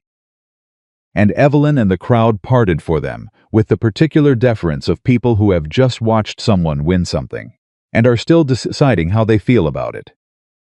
They were almost to the door when Mrs. Crane appeared. Evelyn saw her coming and felt something tighten in her jaw. She had managed the courthouse, Barrett, Dunmore, and a room full of strangers, and she was not sure she had anything left for Mrs. Crane right now, but she was not going to show that either, so she stopped and she waited. Mrs. Crane looked at her. The woman's face was doing something complicated, the expression of someone in the process of revising an opinion they'd held with considerable certainty, which was not a comfortable process for anyone. She opened her mouth, closed it, looked at Callahan briefly. Looked back at Evelyn. "You spoke well," she said finally. In there. It was not an apology, it was not even entirely a compliment. But it was the furthest Mrs. Crane appeared capable of traveling in this moment, and Evelyn recognized it for the effort it represented. "Thank you, Mrs. Crane," she said. The woman gave a short nod. She looked as though she wanted to say something else, and had decided against it. She stepped aside. Evelyn walked out of the Silver Creek courthouse into the cold November air, and she stopped on the steps and she took a long, slow breath and let it out. Behind her, she heard Silas say something quietly to Cody. She heard Cody's low laugh. She heard Callahan's boots on the steps coming to stand beside her. They stood there for a moment, the two of them, looking out over the main street of Silver Creek with all its familiar buildings and familiar face, going about their familiar business. "It's not over," she said. "He'll be angry. He might try something else." "He might," Callahan agreed. "I'm not afraid of him." "I know you're not. I want to be clear that what I said in there, that I'll handle my own battles, I meant that." "I know you meant it." He was quiet for a moment. "Then, I also want to be clear that standing next to someone while they fight their own battle is not the same as fighting it for them." She looked at him sideways. "I'm not going anywhere," he said. It was simple, declarative. The kind of sentence that doesn't need anything added to it because it already contains everything it means. She thought about the locked cabin and the seed catalog and the man who'd said nobody belongs to anyone, to a room that believed otherwise. She thought about 11 days of coffee before sunrise and a garden she was planning for spring, and an old man whose knee had stopped hurting, and a boy who now knew what yarrow was for. She thought about the word home, said at the door of a courthouse, and how she hadn't corrected it. "All right," she said. They walked down the steps together into the street, and she didn't look back at the courthouse, and she didn't look for Barrett Holloway's retreating shape anywhere in the crowd, and she didn't catalog the faces of the people watching them go. She looked forward. That, she was beginning to understand, was the only direction that had ever mattered. But what she didn't yet know, what none of them knew, walking 4 miles back to the ranch in the cold November afternoon, was that Barrett Holloway, sitting in the Iron Horse Saloon with a whiskey he hadn't paid for yet and a humiliation he hadn't finished feeling, was not yet done. He was only done losing gracefully, and a man without grace was a far more dangerous thing. Barrett Holloway left Silver Creek 3 days after the courthouse. Not quietly. Nothing Barrett did was quiet. He settled his tab at the Iron Horse by leaving behind a pocket watch that Holt Granger later discovered was worth considerably less than the amount owed. He told anyone who would listen that the valley had gone soft, that a man couldn't conduct honest business anymore, that Callahan had made a powerful enemy and would learn what that meant in time. He said these things loudly enough that they traveled 4 miles east to the ranch inside of a day, carried by Cody, who had heard them from the black slacksmith who had been in the saloon when Barrett made his exit. Evelyn listened to this report at the kitchen table and felt nothing that surprised her. "He's leaving," she said. "Looks like," Cody said. "Then the noise doesn't matter." She went back to the bread she was making. "Men like Barrett always make noise when they leave. It's the only power they've got left." Cody looked at her for a moment with the expression he sometimes wore young and trying to understand something faster than his years quite allowed. "Aren't you scared he'll come back?" "I'm sure he'll come back, eventually," she said. "People like him always do, when they've run out of options somewhere else." She pressed the heels of her hands into the dough. "But I won't be waiting on it. I've got a garden to plan." He left. She kneaded the bread. And underneath the steadiness she was presenting to the kitchen, something was slowly, carefully unclenching a thing that had been held tight. For so long she'd stopped noticing the effort of holding it, releasing now in small increments. The way ice gives up a thaw, gradually then all at once. The week after the courthouse was different from the weeks before it, though she couldn't have pointed immediately to a single thing that had changed. The ranch was the same ranch, the work was the same work. Silas still complained about the salt in the wrong place, then found it immediately, and refused to acknowledge that he'd been wrong about its location. Cody still appeared at her elbow when she was working with the plants, asking questions with the thoroughness of someone who has discovered an interest and intends to follow it all the way down. But something had shifted in the particular quality of the silence between her and Callahan. Before the courthouse, the silence had been careful. Respectful, she had understood it to be, and genuine. He was not a man who spoke to fill space, but careful in the way of someone who has decided where the lines are and is committed to staying on his side of them. After the courthouse, the silence was still respectful and still genuine, but it had lost some of its carefulness. It had become the silence of people who have stood next to each other in a difficult place and come through it together, and no longer need to perform their distance quite so deliberately. She noticed it first one morning when she was copying her spring garden plan onto a clean piece of paper. The original had gotten wet and the ink had run on one corner, and he came into the kitchen and looked over her shoulder at what she was drawing and said, "Without ceremony, you'll want to move the herb section another 6 feet east. That corner gets shadow from the barn roof from about 2 in the afternoon on." She had looked up at him, surprised not by the suggestion but by the ease of it, the way he'd offered it, as though looking over her shoulder at her plans and contributing to them was a thing they simply did. "How much shadow?" she said. "Enough to matter for the ones that need full sun. The hardier ones would be fine. Which herbs am I putting in the shade then?"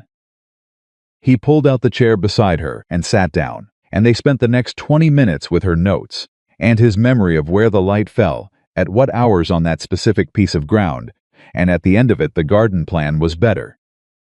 And neither of them remarked on the fact that he had just sat down beside her and planned a garden for the first time since his wife died. Silas, passing through the kitchen with a piece of equipment that needed no attention from the kitchen whatsoever, looked at the two of them bent over the paper and kept walking without saying a word, though the set of his shoulders on the way out suggested he was working very hard at not having an expression. The shift happened in other small ways. He started staying longer at the supper table after Silas and Cody went back to the bunkhouse. Not long.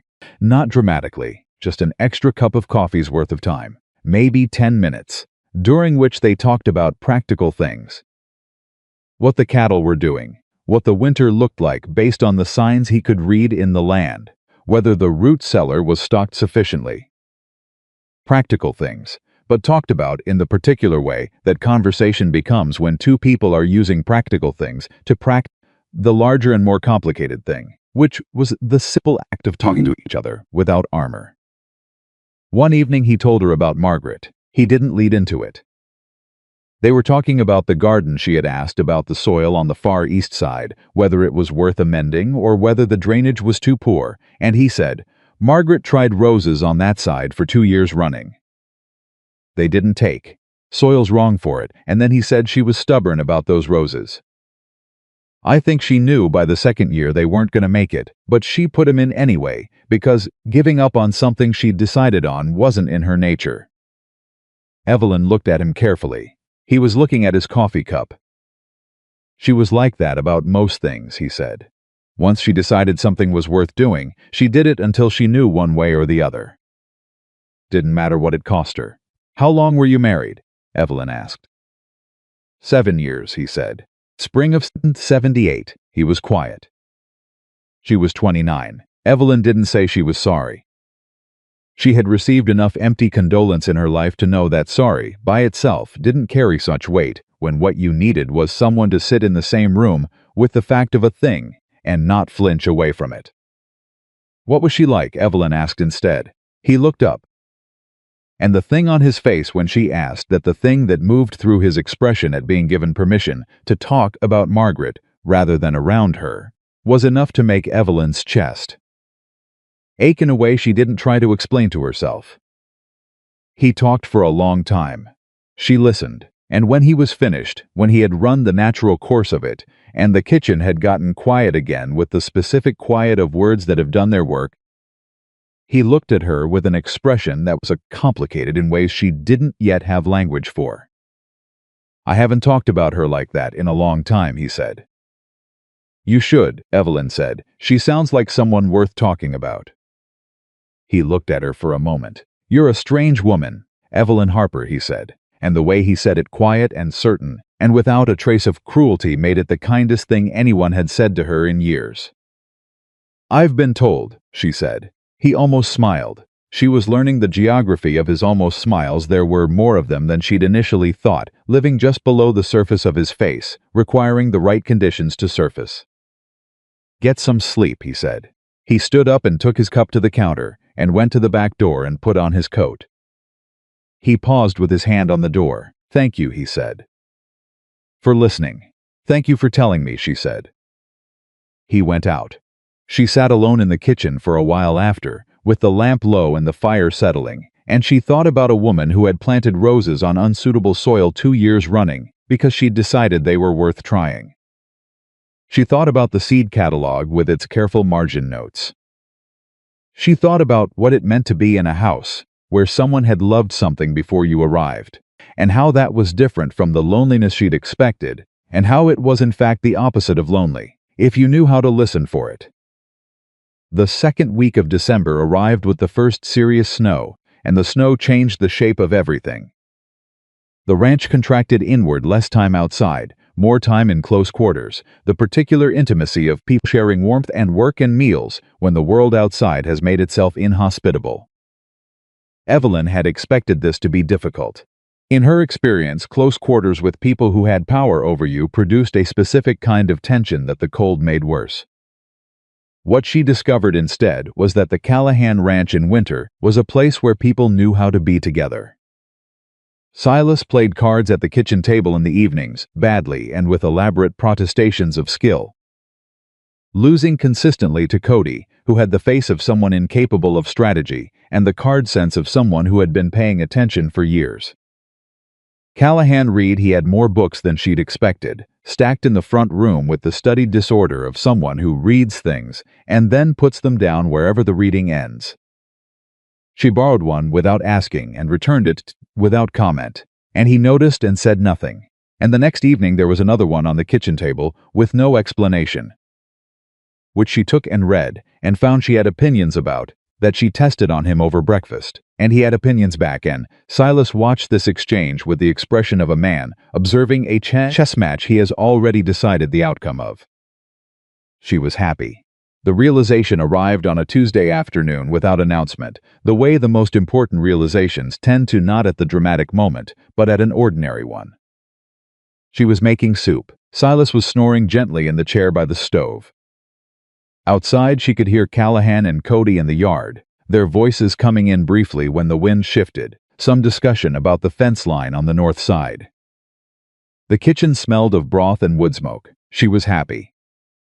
Not the desperate conditional kind she'd felt in the early months with Barrett, the kind that required not examining it too closely in case it turned out to have a false bottom.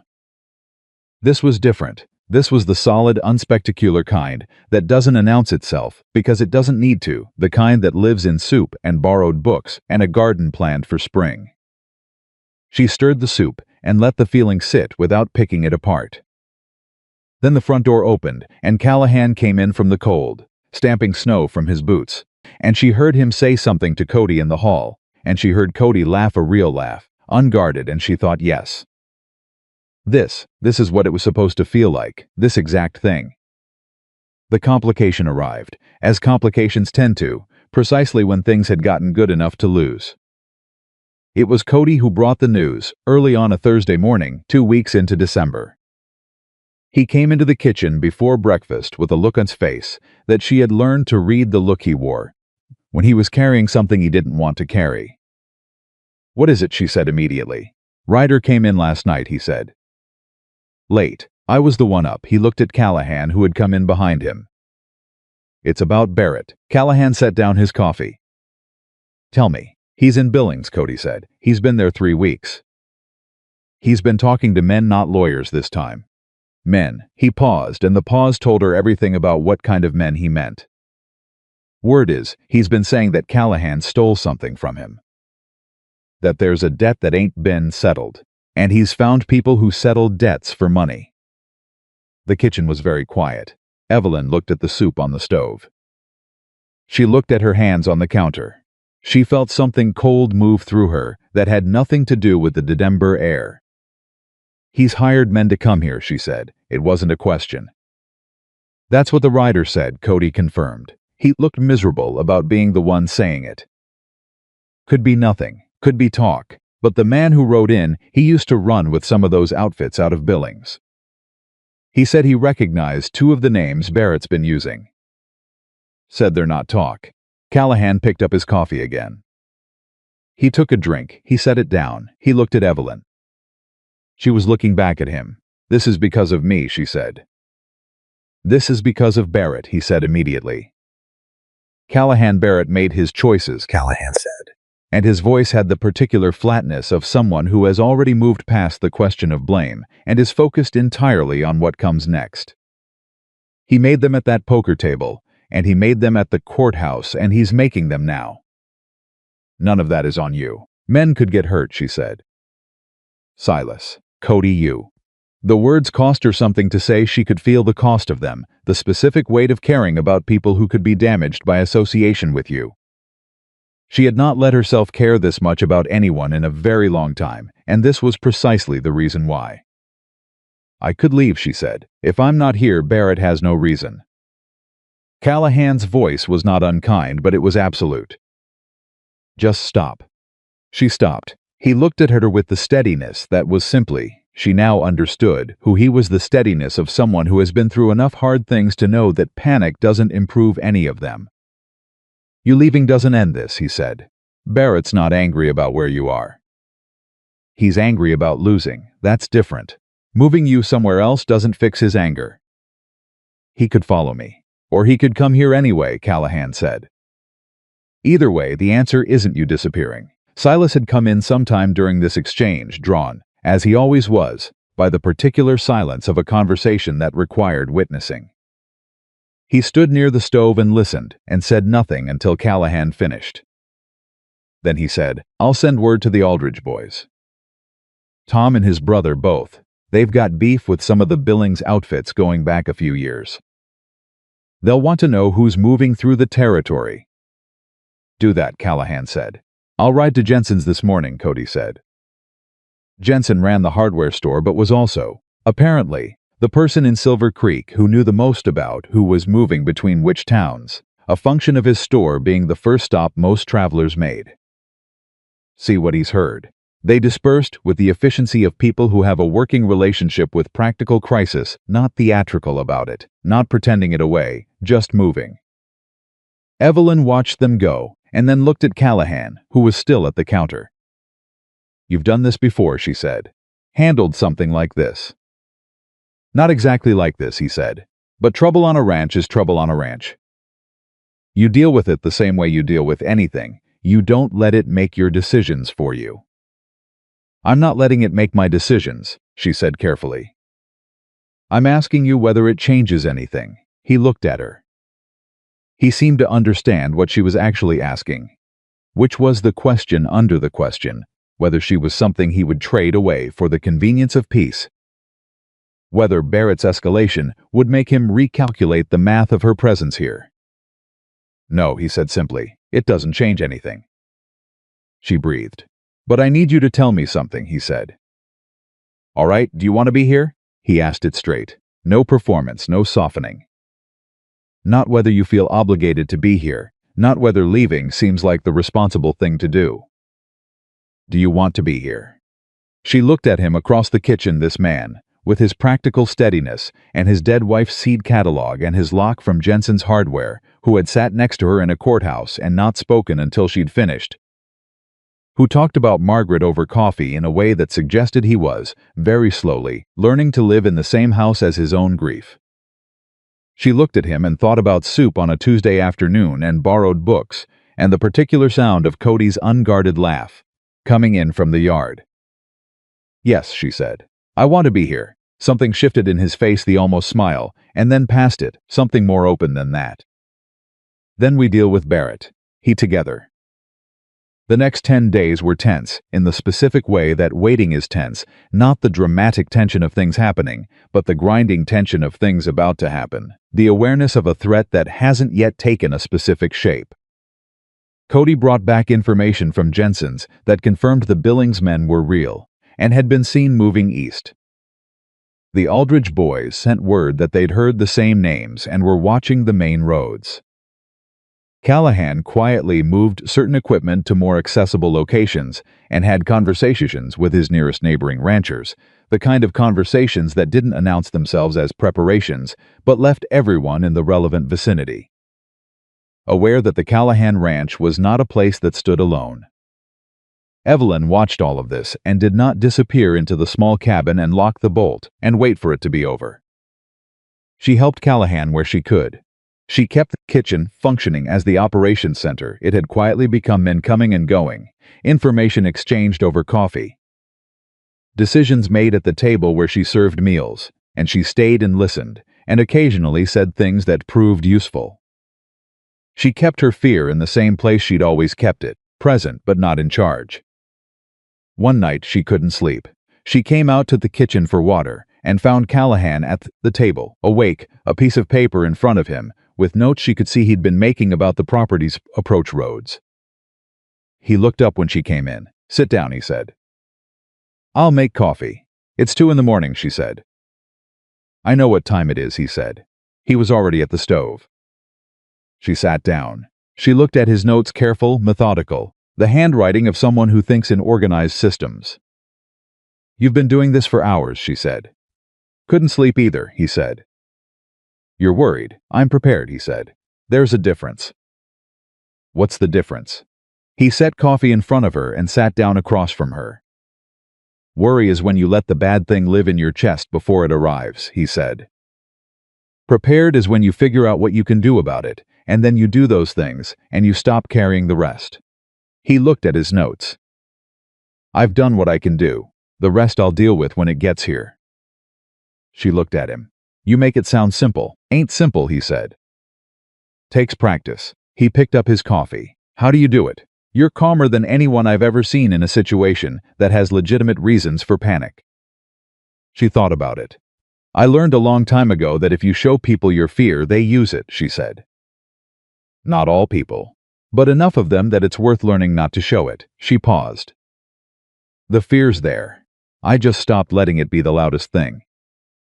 He was looking at her with that particular quality of attention that she had come to recognize as him actually listening, not waiting for his turn to speak, not half present, but fully there.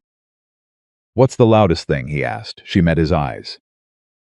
The kitchen was very quiet. Outside, the snow that had been threatening all evening had started, soft and consistent, the kind that settled rather than fell.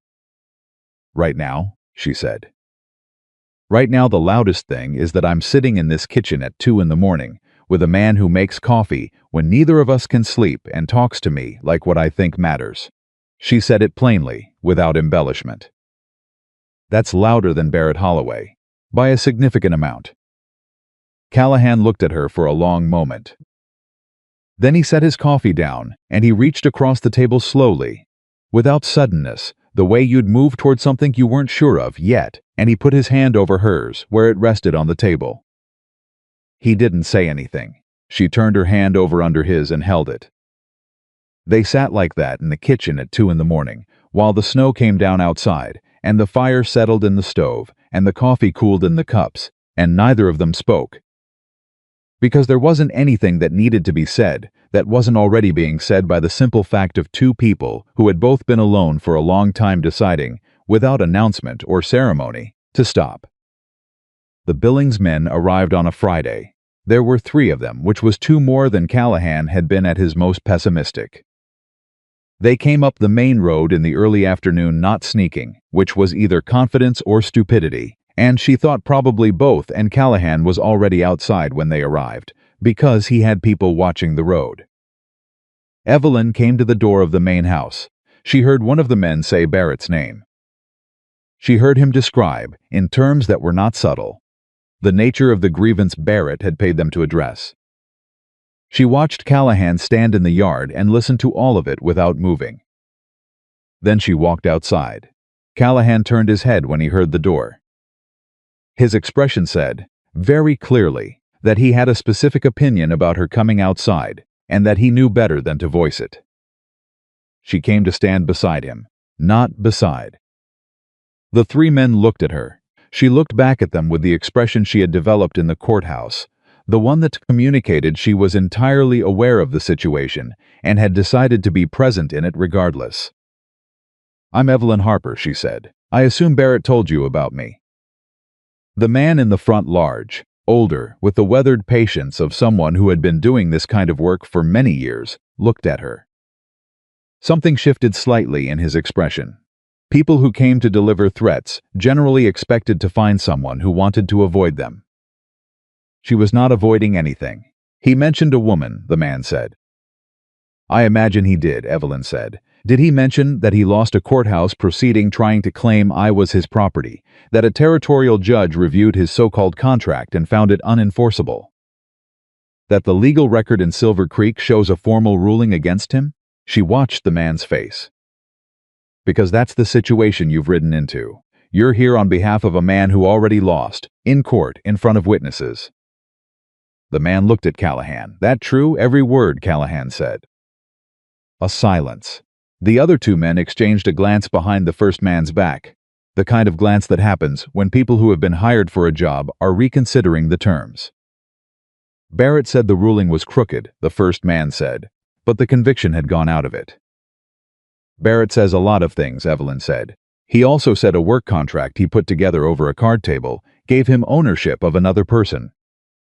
That's the quality of his judgment. You've been paid to act on it. Another silence. Longer. The first man looked at her, then at Callahan, then at the house behind them where, she knew, Silas was standing just inside the door with a rifle he had cleaned that morning and hoped not to use.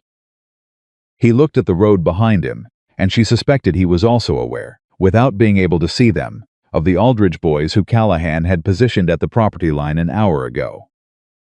We ain't getting paid enough for a legal dispute, the man said finally. He said it to his companions, but loud enough that everyone present could hear it, which was, she recognized, his way of leaving with dignity intact. "I reckon you're not," Callahan said. The man looked at Evelyn one more time. She saw something in his face, not respect exactly, but a kind of assessment, the recalibration of someone who had arrived expecting one thing and found something else. He touched the brim of his hat. She nodded. The three men turned their horses and rode back the way they came. Evelyn stood in the yard and watched them go. She was shaking, that was the honest truth of it. She was shaking from her hands all the way to the center of her chest, because facing something down and not being afraid of it were, she had always known, not the same thing. She was afraid. She had been afraid the entire time. Callahan's hand found the small of her back, not grabbing, not steering. Just there. "Present. You're shaking," he said quietly. "I know," she said. "You didn't show it. I know that too."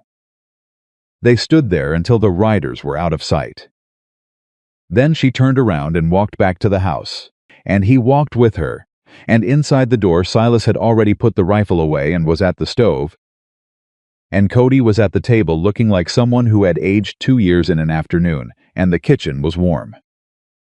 "Well," Silas said with enormous understatement, "that's done." "That's done," Evelyn agreed. She sat down at the table. Her hands were still trembling slightly, so she put them flat on the wood to still them. Callahan sat down beside her, not across, beside, close enough that his arm was against hers. Cody looked at them both and then looked at Silas. Silas looked at Cody with an expression that said, "Yes, I see it too." Neither of them said a word about it. "I'm making soup," Silas announced, and turned back to the stove. Evelyn looked at Callahan. He was looking at her. "Thank you," she said. "For what?" he said. "You handled it. You were next to me," she said. "That's where I intend to stay," he said, quiet, certain. No performance. She looked at her hands on the table, no longer shaking.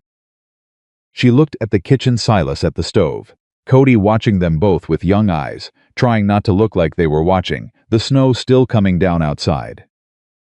She had come to this ranch with a bag that held everything she owned, and a promise she'd made to herself in a saloon, while men laughed. "I will not let this be the end of my story." It wasn't the end. She understood now, with the certainty of someone who has tested a thing against real weight and found it holds, that it was nowhere near the end. It was in every way that mattered, just beginning. Barrett Holloway never came back, not in person. What came back, in the weeks after the three riders turned their horses and rode away from the Callahan ranch, was something smaller and more persistent than a man. It was his reputation. Finally catching up to him the way reputations do in frontier territories, where everyone eventually learns everything, and the only question is timing. Word came through Jensen's Hardware in January that Barrett had been seen in Miles City, working a game at a saloon there. Word came in February that he'd left Miles City under circumstances nobody was specific about, but everyone seemed to understand. After that, the word stopped coming, which Evelyn took to mean that Barrett had traveled far enough to become someone else's problem, and the territory was content to let him. She did not spend time thinking about where he'd gone. She had too many other things to think about. The garden was the first. She had spent the deep months of winter with the seed catalog and her notes and Callahan's observations about the light, planning it with the precision of someone who intended to get it right. When the ground began to soften in March, she was out in it. Silas watched her the first morning from the kitchen doorway, coffee in hand, the expression on his face, the one she had come to associate with him, deciding not to say something he was thinking. "Go ahead," she said, without looking up from the soil she was testing. "I didn't say anything," he said. "You were about to say I'm starting too early." A pause. "The ground's barely thawed." "The ground is exactly thawed enough for what I'm planting today," she said. "Which is different from what I'll be planting in 3 weeks. Which is different again from what goes in May." She sat back on her heels and looked up at him. "I have a plan, Silas." "You always have a plan," he said, but the way he said it had evolved considerably from the morning he'd handed her a spatula in a kitchen he'd been managing into inadequacy for years. Now it sounded like what it was, something close to pride, dressed up in the clothes of a man who would never say the word pride out loud if he could avoid it. Callahan appeared beside him in the doorway. She was aware of him without looking. She had developed, over the winter, a particular awareness of where Wyatt Callahan was in any given space, not anxious, not watchful in the old way, but the kind of awareness that comes from caring where someone is. It was different from anything she'd felt before. It was quieter and more constant and considerably harder to argue herself out of. "Soil's good on the east section," he said. "I turned it myself last week." She looked at the east section. He had done it without telling her he was going to, which was the particular way he did things, not announcing, just doing, leaving the evidence for her to find. She had found it 3 days ago and stood looking at the turned earth for a long moment before going back inside. "You didn't have to do that," she said. "I know it," he said. She looked at him.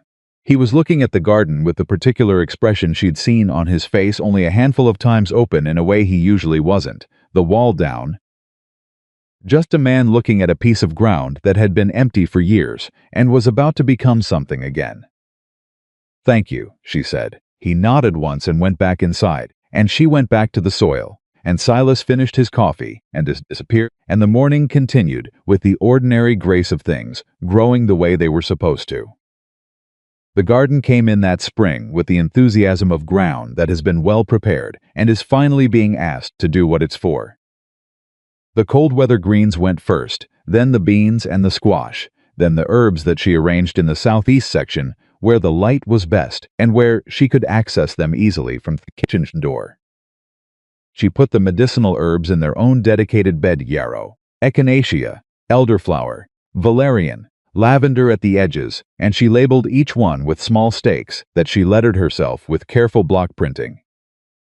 Because Cody had taken to bringing her questions about the plants, and she wanted him to be able to identify them without asking.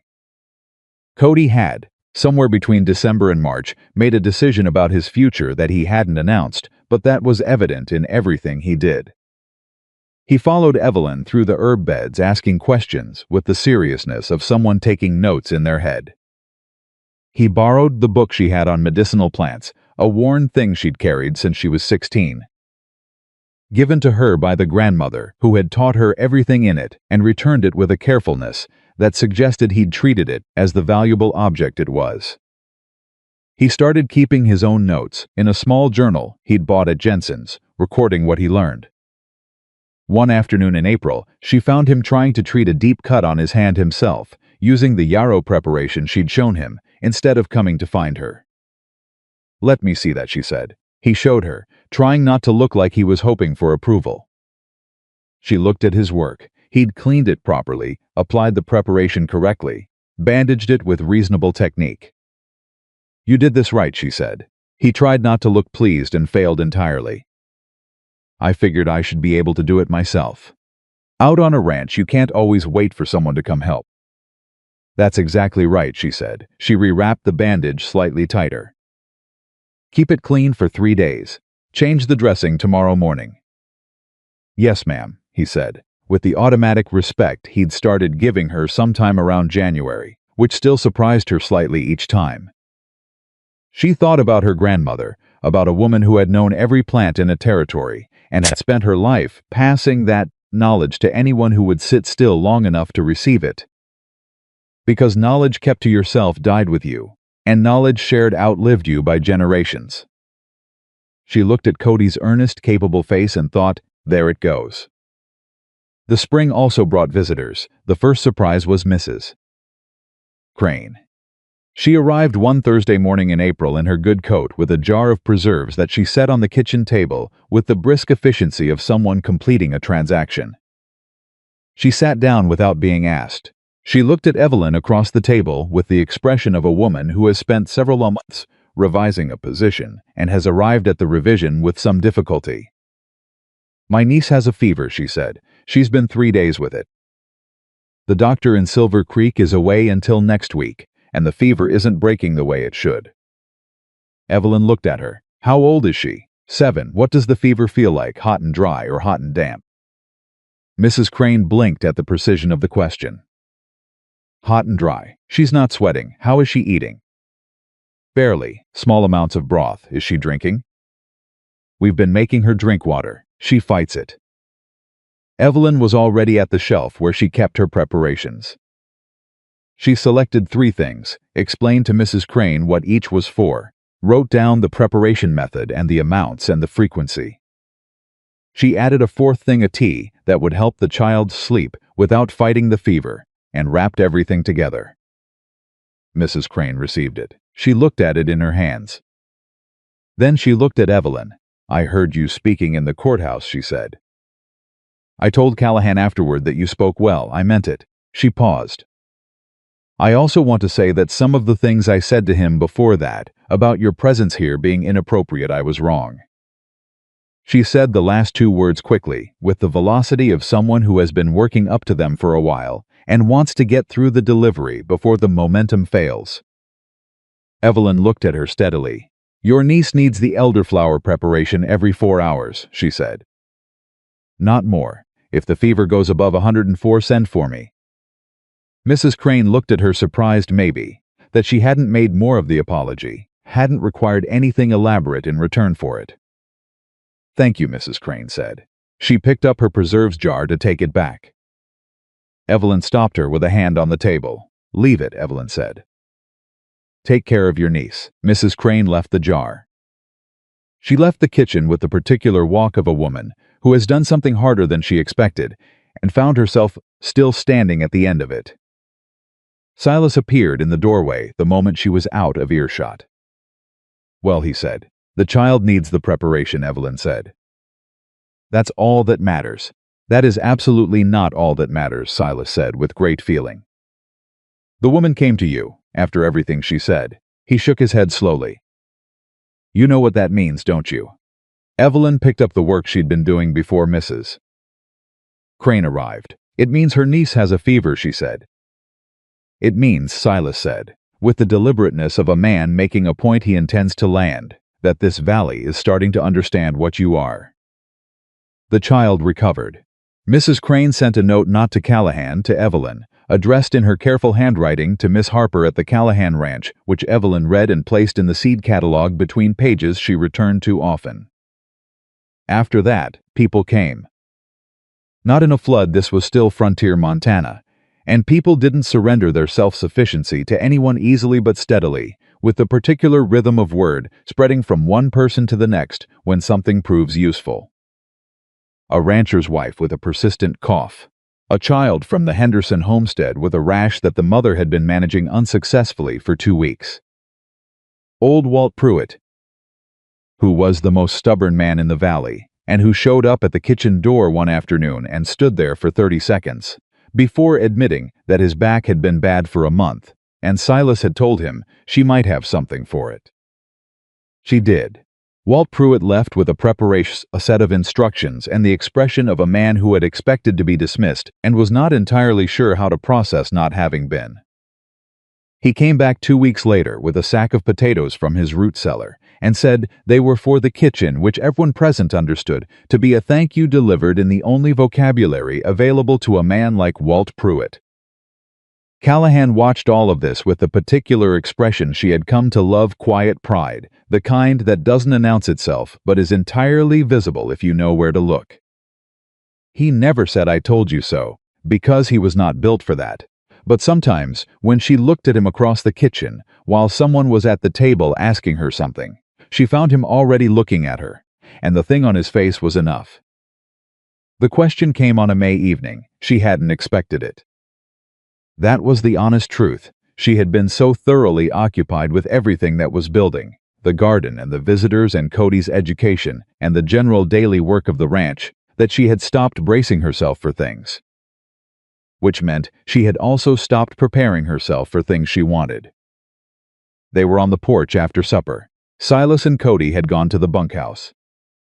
The evening was warm in the particular way of early Montana summers, still carrying the last of the day's sun, the sky doing something extraordinary with colors in the west.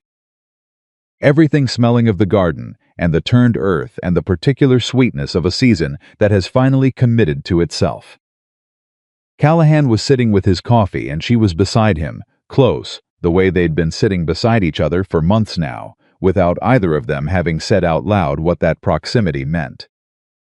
He was quiet for a long time. She had learned to let his silences run at their own pace, because what came out the other side of them was always worth waiting for. "I want to ask you something," he said. "All right," she said. "And I want you to know before I ask it that the answers doesn't change anything," he said. "About the ranch, about your room, about any of it. I want that understood first." She turned to look at him. He was looking at his coffee cup with the expression of a man choosing words the way you'd choose where to put your foot on uncertain ground carefully, one at a time. "Understood," she said. He looked up at her. "Evelyn Harper," he said, "will you marry me?" The porch was very quiet. She looked at him, this man who had torn a piece of paper in half in a saloon, because it was the right thing to do, who had a lock from Jensen's Hardware on a cabin door and a dead woman's seed catalog he'd carried for years and couldn't read, who made coffee at 2 in the morning and asked her what she was thinking, instead of telling her what to do, who had turned the east garden bed himself without announcing it and stood in the doorway and watched her work with an expression that was not complicated at all when you knew how to look at it. She thought about a woman who planted roses on unsuitable soil 2 years running because she'd decided they were worth trying. She thought about a promise made in a saloon to herself: "I will not let this be the end of my story." She thought about spring planting and borrowed books and 2 in the morning and the word home said at a courthouse door. And she thought about what Silas had said, "Same thing you are. Protecting the last piece of yourself you've got left," and she thought that maybe the bravest thing a person could do, after all the protecting, was choose to stop. "Yes," she said. He let out a breath.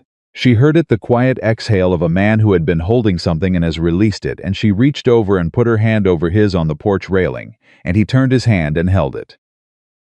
They sat in the warm evening and didn't say anything else for a while, because everything that needed saying had been said, and what remained was simply the fact of it, solid and real and theirs. They married in June. A small ceremony. Silas stood for Callahan. Cody stood for Evelyn because she had no one else, and Cody was exactly the person she would have chosen anyway. Mrs. Crane came with her niece, who was fully recovered, and who spent the ceremony staring at Evelyn's garden with the focused attention of a child who has decided to have strong opinions about plants.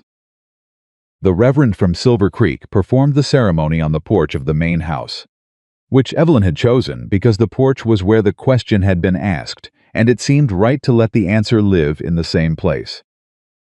Callahan said his vows with the directness that characterized everything he did, looking at her, meaning every word, not performing for the small crowd, but speaking directly to her the way he always spoke, as though she were the only person in the room worth addressing. She said hers back the same way. Silas cried, which he did while maintaining an expression of complete neutrality that would have fooled no one. Cody did not cry, but he came close, and he compensated by eating an extraordinary amount of the food Evelyn had prepared in advance, which she considered a compliment of the highest order. The summer moved the way good summers do, with abundance and work, and the particular satisfaction of things growing the way you planned, and also in ways you didn't plan, which is the real reward of any garden. The medicinal herb section had established itself beyond what she'd hoped, and she began drying and preparing a genuine stock that she could draw from through the winter and offer to people who came. She started writing things down, the preparations, the amounts, the specific uses, in a journal that Callahan had bought her in Jensen's without being asked, leaving it on the kitchen table one morning beside her coffee. The journal filled slowly through the summer, then faster as fall approached, and she found herself with more to say than she'd expected. What she was writing, she understood midway through August, was not just a record of preparations. It was a record of her grandmother's knowledge, and her own additions to it, and the specific conditions of this particular valley, which plants grew where, which soils produced which potencies, what the altitude did to certain things, and what the cold did to others. It was a document that would be useful to someone after her, the way her grandmother's knowledge had been useful to her.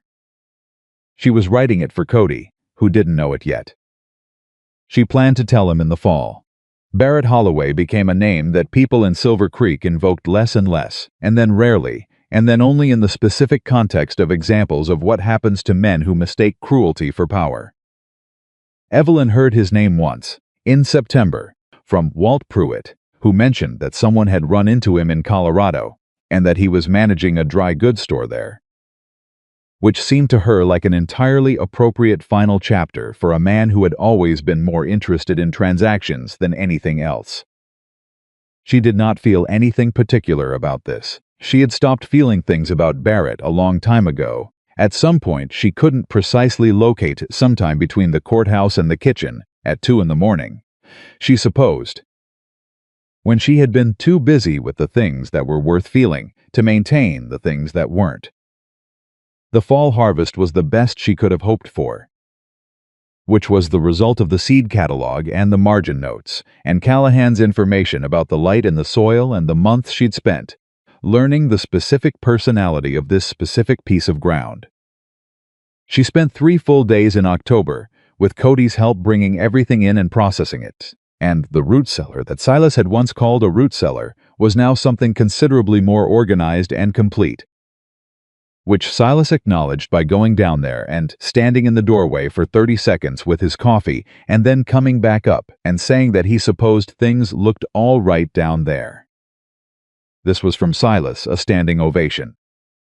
On the last evening of October exactly 1 year, she realized with a start, from the night she had sat in a saloon and watched a man put her name on a piece of paper, she was in the kitchen, making the soup that had become, through repetition and the particular alchemy of a place that welcomes it, the smell she associated with being home. Callahan came in from the barn. He washed his hands at the basin. He came to stand beside her at the stove, close, the way he stood now, not performing proximity, just naturally there, the way two people are, when they have stopped keeping careful track of the distance between them. "Smells good," he said. "It always smells good," she said. "It always does," he agreed. She stirred the soup. He stayed where he was, and she was aware of him the way she was always aware of him, the warmth of him, the particular quality of his quiet, the way a room felt different when he was in it, which she had noticed the first night in the kitchen and had never stopped noticing. "I was thinking about something," he said. "Tell me." "A year ago tonight," he said, "give or take." She looked at him. He was looking at the soup with an expression she recognized, as him arriving at something he'd been working toward for a while. "Yes," she said. "I sat down at that poker table because I needed to get out of the house," he said.